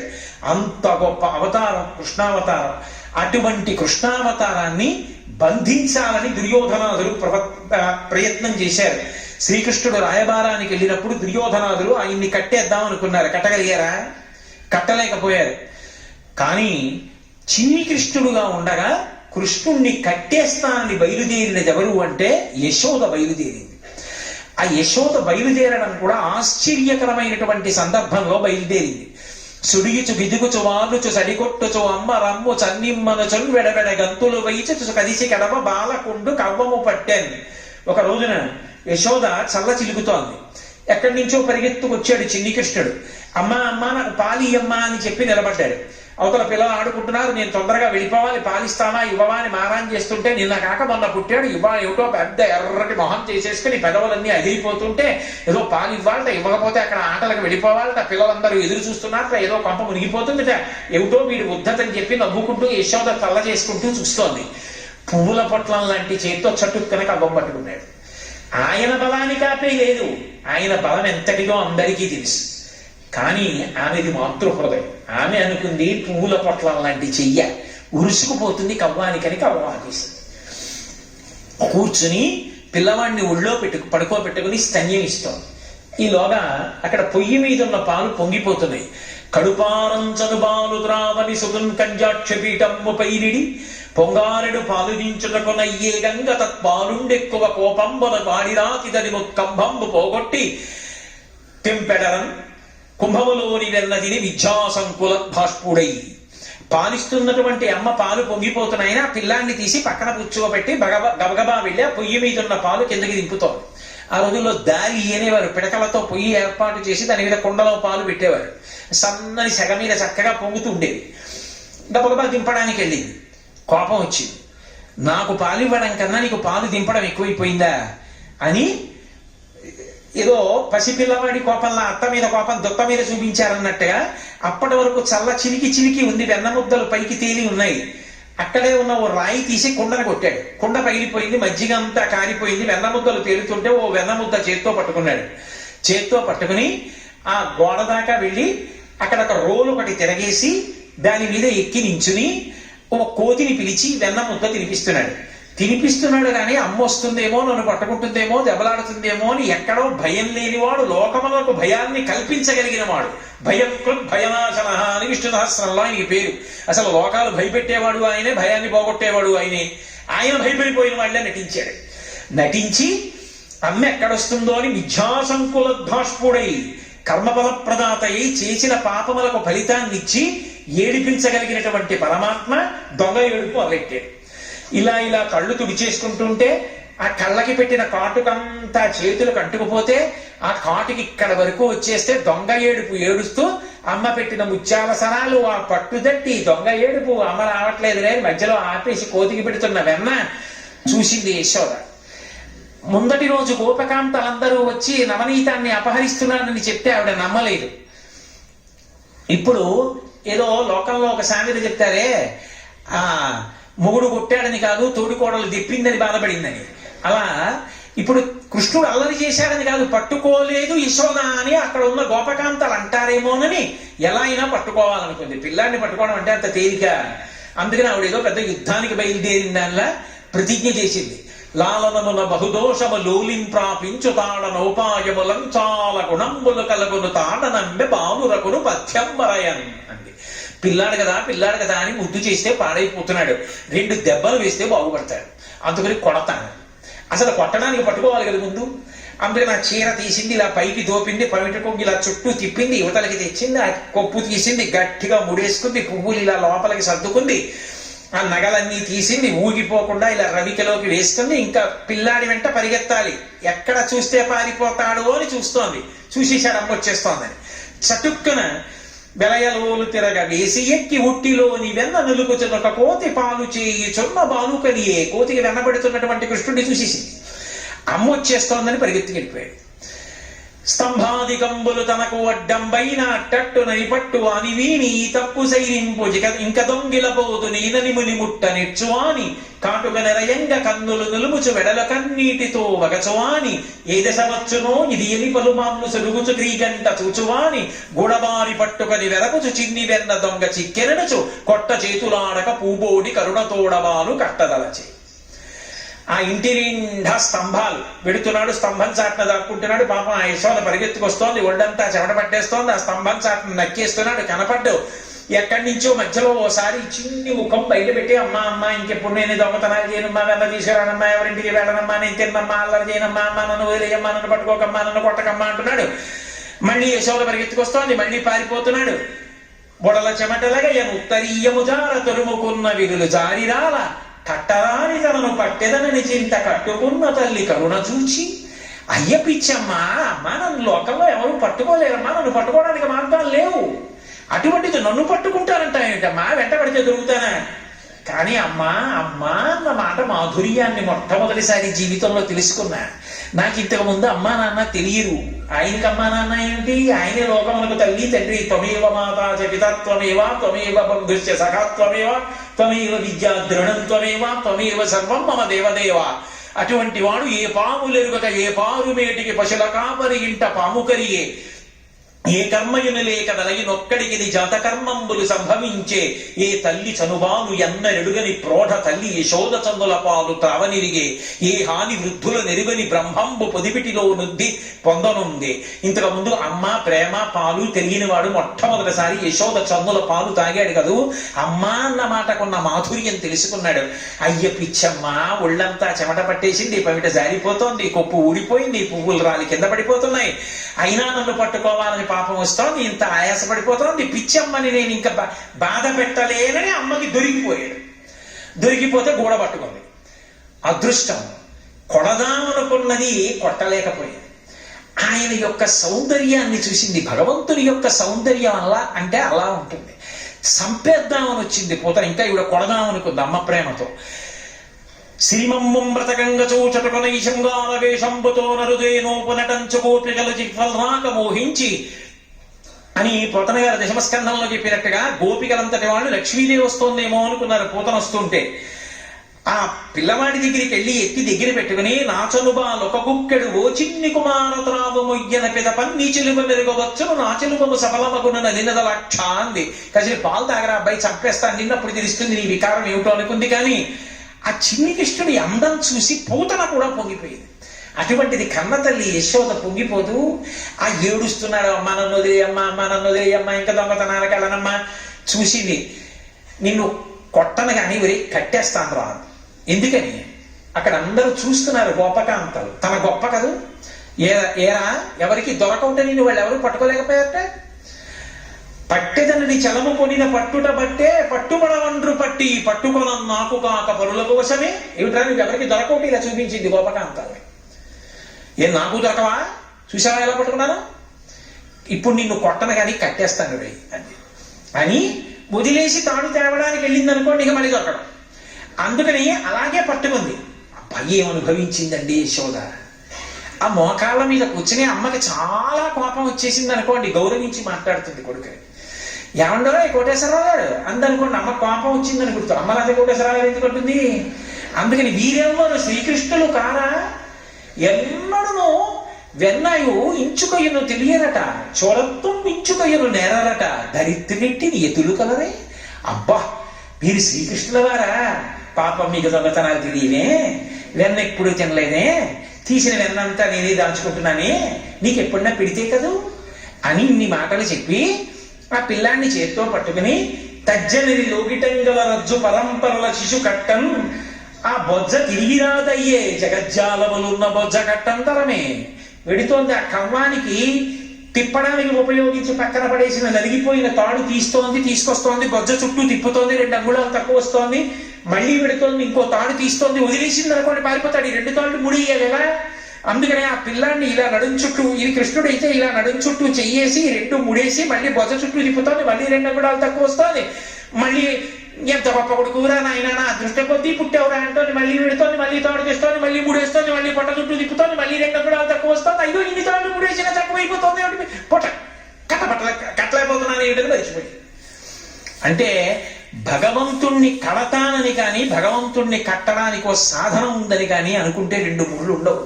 ఎవరు దాన్ని ఆ తాడు సరిపోదు, ఆయనలో ఉండాలి. అందుకే అయ్య పిచ్చమ్మా నన్నెవరూ పట్టుకోలేరమ్మా, నన్నెవరూ కట్టలేరమ్మా, కట్టేస్తా అని వెంటపడ్డావు, అమ్మతనానికి పట్టాభిషేకం చేస్తున్నా, దొరికిపోతున్నానమ్మా అన్నాడు. వేసేసింది గుడి. చిక్కడు శిరికౌగిటిలో చిక్కడు సనకాది యోగి చిత్తాబ్జములను చిక్కడు శృతిలతి కావళి చిక్కెనతడు లీల తల్లి చేతన్ రోలం. ఆయన సిరి కౌగిటిలో చిక్కడు. లక్ష్మీదేవి అంతటిది కౌగిలించుకుందామంటే చిక్కనటువంటి వాడు. చిక్కడు సిరికౌగిటిలో చిక్కడు సనకాది యోగి చిత్తాబ్జములను సనకాది యోగుల యొక్క మనస్సులలో దొరకనటువంటి వాడు. చిక్కడు శృతిలతి కావళి వేదమంత్రముల చేత దొరకని వాడు. చిక్కెనతడు లీల తల్లి చేతన్ రోలం. అమాయకురాలైనటువంటి ఒక గోపిక చేతికి దొరికిపోయాడు అమ్మతనానికి. పట్టుకెళ్ళి రోలు కేసి కట్టేసి. మత్సలేని పరమాత్మ భక్తికి పట్టాభిషేకం చేయడానికి ఆ రోలుని ఈడుస్తూ పాకడంలో ఆ తాడు గట్టిగా ఒరుసుకుని దామ్నా ఉదరే మాత్రా బద్ధ ఇది దామోదర. ఆ తాడు నడుముకి ఉరుసుకుపోతే నడుం చుట్టూ నల్లగా మచ్చపడింది. అలా మచ్చపడితే మచ్చగలిగిన వాడు కాబట్టి దామోదరుడు అయ్యాడు. అంటే భక్తికి లొంగిపోతాను. మౌనులచే జ్ఞానులచే యోగులచే దాన సంవిధానులచే తన్ పూని నిబద్ధుండకునే పురుషోత్తముడు భక్తియుతుల చేతన్ బోలన్. భక్తుల చేతికి చిక్కినట్టుగా మౌనులకు జ్ఞానులకు యోగులకు దానం చేసేటటువంటి వాళ్ళకి కూడా ఆయన లొంగడు సుమ అని చెప్పడానికి ఒకనాడు ఒక ఆజ్ఞురాలైనటువంటి గోపిక చేతికి దొరికిపోయాడు. అలా తాటి చేత కట్టబడి నడుం చుట్టూ ఉరుసుకుపోయినటువంటి వాడున్నాడే ఆయన దామోదరుడు. అంటే భక్తికి లొంగిపోతాడు. ఒక దీపం పెడితేనే అంత శక్తి ఇస్తాడా అండి? తులసి దగ్గరికి వెళ్ళి గోవిందా అంటే అంత అనుగ్రహించేస్తాడా అండి? కార్తీక మాసంలో ఉసిరి చెట్టు దగ్గరికి వెళ్ళి శ్లోకం చెప్తే అలా అనుగ్రహం వస్తుందా అండి? అంటామేమో. నీ గుండెలలో భక్తి ఉండాలి. కానీ తాటి చేత కట్టబడి మత్సలేని వాడు మత్స పొందినటువంటి దామోదరుడు అధిపతిగా ఉన్నటువంటి మాసం కార్తీక మాసం. ఆయనకి నీ గుండెలలో భక్తిని చూసి అనుగ్రహించడం అలవాటు. అందుకే ఆ యోగ నిద్ర చాలించి ఈ కార్తీక మాసంలో నిద్రలేస్తాడు. నీ గుండెలలో భక్తి ఉండాలి తప్ప ఆయన నీ వెంట పరిగెడతాడు, పరమశించిపోతాడు. అందుకే దామోదరుడు అధిపతి అయ్యాడు. అలాగే త్రయంబకుడు పరమశివుడు అంతే. మహానుభావుడు మత్సలేనివాడు, మత్స తెచ్చుకున్నాడు. ఆయనకి నిజంగా మత్స అవసరమా? స్ఫటికమణి నిభం అంటారు. తెల్లగా స్ఫటికమణి ఎలా ఉంటుందో అలా మెరిసిపోతూ ఉంటాడు పరమాత్మ. అటువంటి పరమశివుడు కంఠం నల్లగా ఉండేటట్టుగా మత్స తెచ్చుకున్నాడు. లోకంలో చాలా అందంగా చాలా తెల్లగా ఉన్నాడు అనుకోండి ఎవరైనా, ఆయనకు చిన్న మచ్చ వచ్చిందనుకోండి ఏ కురిపో వేసి, అది అందరికీ కనపడే చోట ఏ కంఠం మీదో బొగ్గ మీదో వచ్చిందనుకోండి, అది ఎలా పోతుందా అని ఆలోచించుకుంటాడు. అందానికి అడ్డం వస్తుంది. కానీ వాళ్ళు ఘృతరీతి ఘనీభూతం సచ్చిదానంద విగ్రహం అన్నాడు వ్యాసుడు. అప్రాకృత శరీరం తం అతిమన్మథ రూపిణం ఘృతరీతి ఘనీభూతం సచ్చిదానంద విగ్రహం అన్నాడు. అది అప్రాకృత శరీరం, నీతి ముద్దలా ఉంటుంది. అంత అందమైనటువంటి శరీరం ఉన్నటువంటి వాడు. పైగా ఆయన నడిచి వెళుతుంటే సూర్యేణ చిత్రితం మూర్ధ్ని చంద్రదండ విరాజితం గంగా చ యమునా చైవ విధక్తు స్మరుచామరే అని శివమహాపురాణంలో వర్ణించారు. గంగా యమున ఆయనకి చామరం వేస్తుంటే సూర్యుడు చంద్రుడు ఆయనకి గొడుగు పట్టి తీసుకెడుతుంటారు. అంతటి అందగాడు, అంతటి పరమాత్మ పరమశివుడు లోకాల కోసమని తన కంఠానికి నల్లటి మచ్చ తెచ్చుకున్నాడు. ఎప్పుడు తెచ్చుకున్నాడు? ఒకనాడు పాల సముద్రాన్ని అమృతం కోసం చిలికితే ఆ పాలవిల్లి లోపల అప్పటికప్పటికి మందరాగము తిరిగం చప్పుడు నిండెల జండము చెప్పిడిదే మధుని చెవులు చిందరవనియన్ ఆలోల జలధి లోపల నాలో నహి విడిచి అసురుల వర పంగీలా కోలాహలమున హాలాహల విషము పుట్టె నవనీనాథ. ఆ హాలాహలం వచ్చి లోకాలన్నింటినీ కాల్చేస్తుంటే అందరూ కైలాసానికి వెళ్లి మొరబెట్టుకుంటే చని కైలాసముజొచ్చి శంకరు నివాస ద్వారముంగేరి ఈశని దవ్వాదికులడ్డు పడ్డ తలమంచుంజొచ్చి కుయ్యో మొర్రో విను మాలింపము చిత్తగింపు దయం వీక్షింపు మంచంబుజానున ముఖ్యుల్కరి రక్తరక్షణ కళా సంరంభుని శంభుని.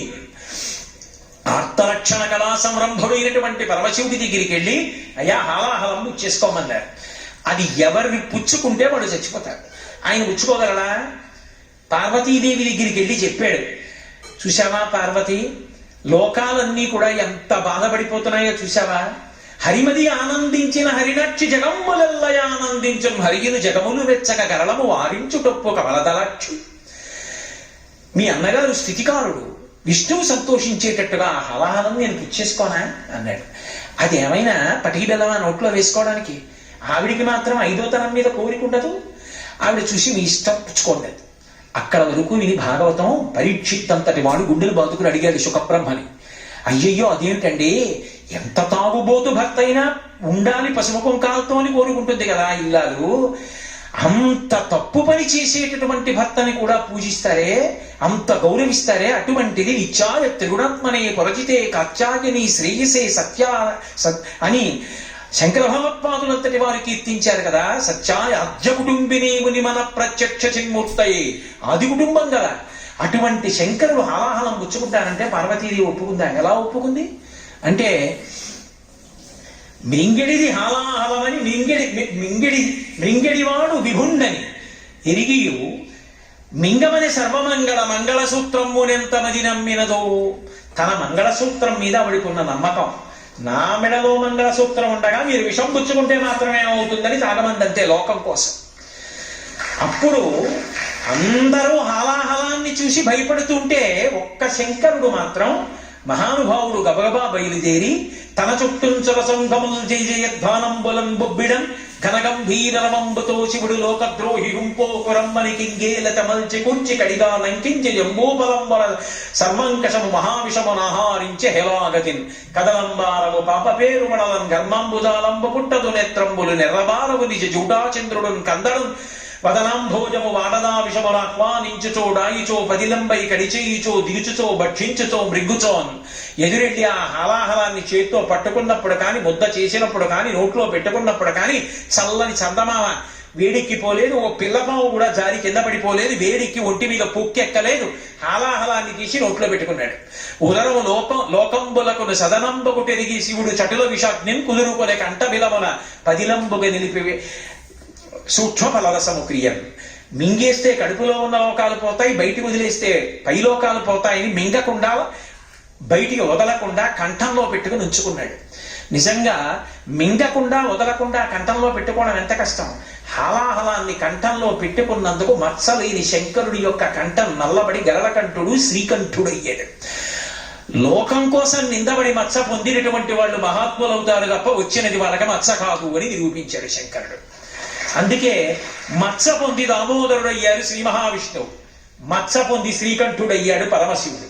కానీ ఆ మత్సలు వాళ్ళ జీవితానికి తెచ్చినటువంటి అపనిందలు కావు. వాళ్ళ జీవితాలు లోకం కోసం ఎంతగా ఉపయోగపడ్డాయో తిరిగి చెప్పినటువంటి సాక్ష్యాలు. అందుకే ఆ శివుడు ఆ కేశవుడు ఇద్దరు కాదు, ఉన్నది ఒక్క పదార్థం. ఒకనాడు శివుడిగా ఒకనాడు విష్ణువుగా కనపడుతుంది. కాబట్టి ఎవ్వడు సృజించు ప్రాణులు ఎవ్వడు రక్షించు త్రుంచు ఎవ్వడు అనంతుండెవ్వడు విభుడెవ్వడు వాడి విధమున మనసు వెలుచు హేలారతుడై. ఆ ఒక్కడే సృష్టి చేస్తున్నాడు, స్థితి చేస్తున్నాడు, ప్రళయం చేస్తున్నాడు. ఆ ఉన్న ఒక్క పదార్థమే ఇన్ని చేస్తోంది. దాన్ని నేను శివ అని అభిషేకం చేస్తాను, దాన్నే నేను హే కేశవ అని పరమ ప్రీతితో ఆరాధన చేస్తాను తులసితోటి. అక్కడైతే వామదేవ, ఇక్కడైతే వాసుదేవ, ఒక్క అక్షరం తేడా. అక్కడైతే తులసి దళం, ఇక్కడైతే మారేడు దళం, అంతే తేడా తప్ప తత్వత మాత్రం రెండు ఒక్కటే. ఇది నిరూపించేటటువంటి మాసం కార్తీక మాసం. అందుకే కార్తీక మాసంలో ఇక్కడ అక్కడ అని భేదం ఉండదు. శివాలయంలో కానీ, విష్ణువాలయంలో కానీ, అంబికాలయంలో కానీ, గోశాలలో కానీ, మఠ ప్రాంగణంలో కానీ ఎక్కడైనా సరే దీపాన్ని వెలిగించి లోకాన్నంతటినీ కూడా అనుగ్రహింప చేయడానికి, తాను తరించడానికి మార్గాన్ని సుగమం చేసుకుంటారు. కార్తీక మాసంలో ఎన్నో దానాలు చేస్తూ ఉంటారు. కానీ ప్రత్యేకంగా చెప్పబడినటువంటి దానం, తప్పకుండా చేసి తీరవలసిన దానంగా చెప్పబడినది ఏది అంటే దీపదానం. అందున ప్రత్యేకించి ఈ కృష్ణపక్షంలో వచ్చేటటువంటి త్రయోదశి తిథి ఏది ఉందో ఆ త్రయోదశి తిథి దీపదానం చెయ్యడానికి అత్యంత ప్రధానమైనటువంటి తిథిగా కీర్తింపబడింది. ఇవాళ సప్తమి. ఈ సప్తమి నాడు కార్తీక వైభవాన్ని విన్నా, శివకేశవుల యొక్క వైభవాన్ని విన్నా, కార్తీక మాసం యొక్క మహాత్మ్యం గురించి తెలుసుకున్నా తత్కారణం చేత అనుకూల దాంపత్యం సిద్ధిస్తుంది అని చెప్తారు. ఇన్ని రకాలుగా కార్తీక మాసం ఎంతో గొప్పది. బాహ్యంలో దీపదానం చాలా గొప్పదైనా తప్పకుండా చేయవలసిన దానం ఏది అంటే అన్నదానం. ఎందుకని అంటే మిగిలిన దానం మీరు ఏది చెయ్యండి, అవతల వారు తృప్తిని పొందారు అని చెప్పడం చాలా కష్టం. 10,000 రూపాయలు పట్టుకెళ్ళి నేను ఒకరికి ఇచ్చాననుకోండి, ఆయన మహాత్ముడు సంతోషం పొందొచ్చు, అందరూ పొందరని నేను అంటలేదు. కానీ 10,000 రూపాయలే ఇచ్చారే, ఇంకొక 10,000 రూపాయలు ఉంటే నా ఫలానా అవసరం తీరినే అనొచ్చు. లేదా 10,000 రూపాయలు వచ్చిన కారణం చేత 20,000 రూపాయల కోరిక కొత్తది మనసులో పుట్టచ్చు. కాబట్టి తృప్తి పొందుతారు అని చెప్పడం సాధ్యం కాదు. బంగారం ఎంత ఇస్తే తృప్తి పొందుతారు? వ్యాప్తిం పొందక వగవగ ప్రాప్తంబకు లేశమైన 10,000 తృప్తించెందని మనుజుడు సప్తద్వీపములనైన చక్కంబడునే అంటాడు వామనమూర్తి. ఆ వామనమూర్తి ఘట్టంలో బలిచక్రవర్తి, ఆ ఘట్టంలో వామనమూర్తి అంటాడు బలిచక్రవర్తితో, అసలు తృప్తి అనేది లోపల ఉండాలి. లేనప్పుడు 7 ద్వీపాలు పట్టుకొచ్చి ఇచ్చేసినా కూడా ఇంకా నాకేదో ఇవ్వలేదంటాడు తప్ప నాకు ఇచ్చాడని తృప్తి పొందుతాడా? తృప్తి లోపల ఉండాలి. మీరు బంగారం ఇవ్వండి, తృప్తి పొందుతారని చెప్పడం కష్టం. భూములు ఇవ్వండి, తృప్తి పొందుతారని చెప్పడం కష్టం. ధనం ఇవ్వండి, వస్త్రాలు ఇవ్వండి, తృప్తి పొందారని చెప్పడం కష్టం. కానీ దేని చేత తృప్తి తెలుస్తుంది మీకు అంటే అన్నదానమునందు తెలుస్తుంది. పైగా అర్హతని ఆలోచించడానికి దానికి పెద్ద శాస్త్ర పరిజ్ఞానం అక్కర్లేదు. ఈయనకి ఇది ఇవ్వచ్చా ఇవ్వకూడదా అని ఆలోచించడానికి పెద్ద శాస్త్రంతో పని లేదు. ఆయన ఆకలితో ఉన్నాడా అదొక్కటి.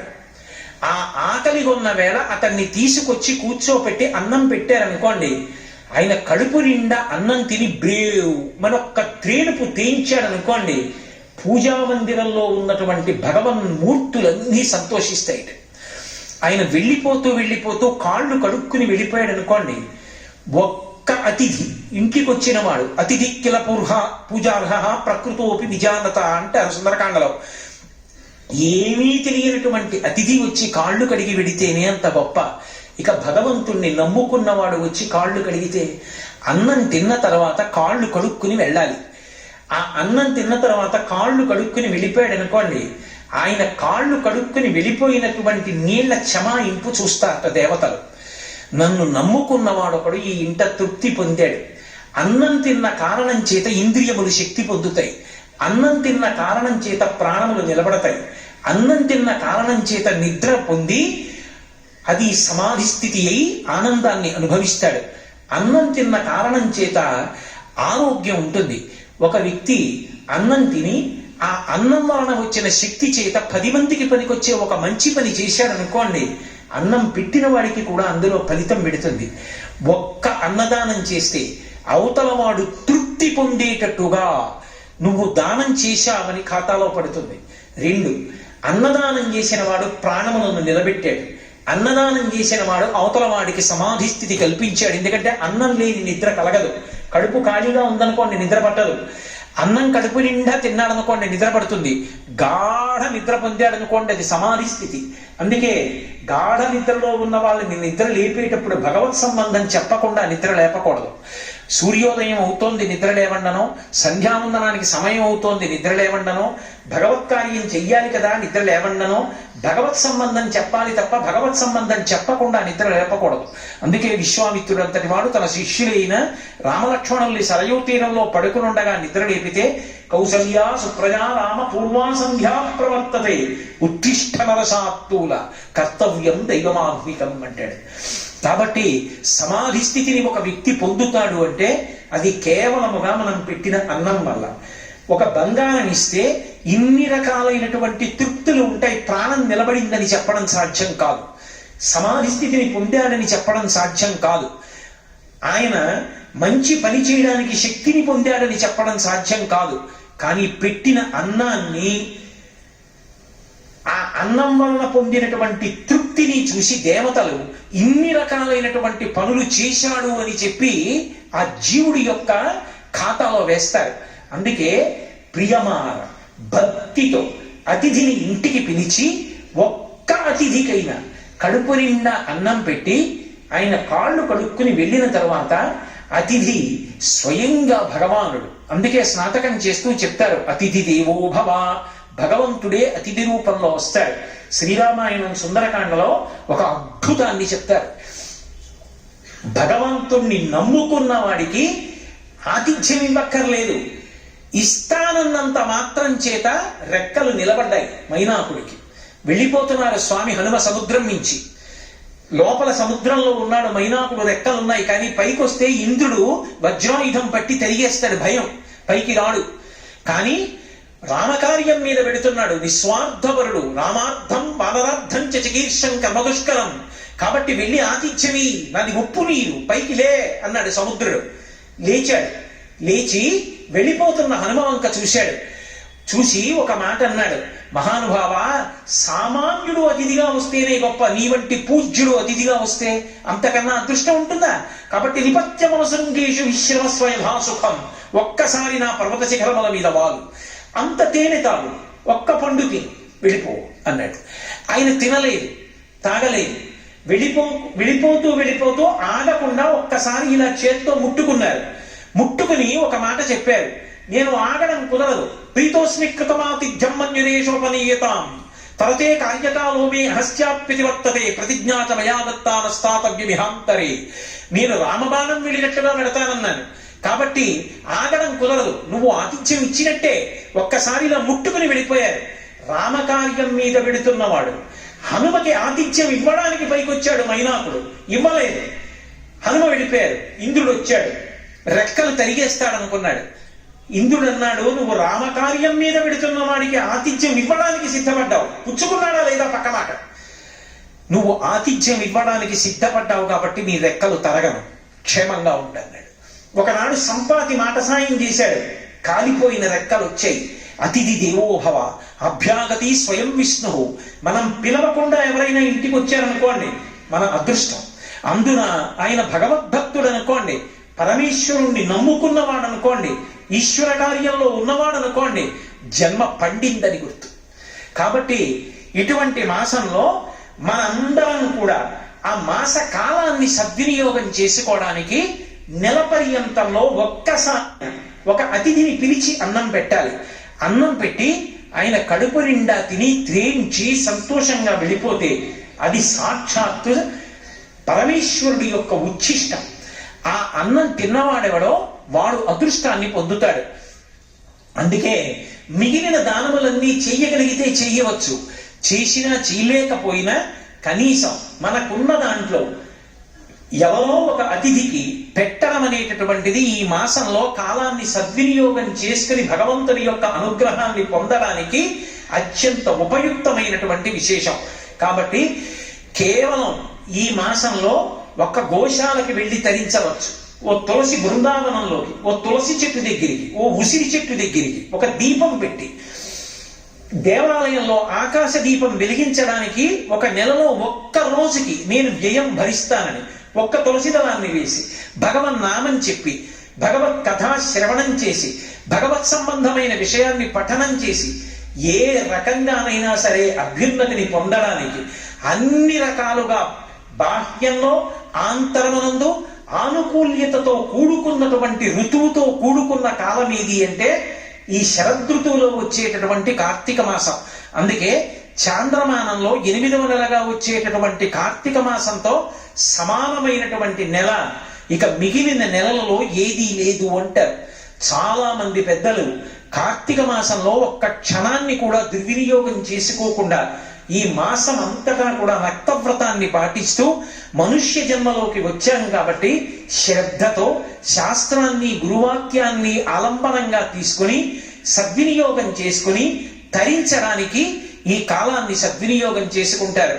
మనందరం కూడా కార్తీక మాసాన్ని అన్ని విధాలా సద్వినియోగం చేసుకోవడానికి కావలసినటువంటి ఆ బుద్ధి ప్రచోదనాన్ని పరమేశ్వరుడు మనకిచ్చి చక్కగా భగవదారాధనలో సమాజమునందు ఈశ్వరుణ్ణి చూస్తూ సమాజాన్ని ఆరాధించడంలో మనం కృతకృత్యులమై ఆ పరమాత్మ యొక్క అనుగ్రహానికి పాత్రులమై ఏ విధమైనటువంటి ఉపద్రవములు లేకుండా అందరూ సంతోషంగా బ్రతకగలిగినటువంటి స్థితి కలగడానికి కావలసినటువంటి అధ్యవసాయముతో కూడుకున్నటువంటి బుద్ధితో కూడిన కర్మాచరణము చేత మిగిలిన వారికి మార్గదర్శనం చేస్తూ మనం తరించడానికి కావలసినటువంటి కర్మానుష్ఠానము చేసదముగాక అని సంకల్పం చేసుకుంటూ భగవంతుడు దానికి అన్ని విధాలుగా మనకి అనుగ్రహాన్ని కటాక్షించాలి అని చెప్పి ఆయన పాదాల విందములకు సాంజలి వందకంగా నమస్కరిస్తూ మీ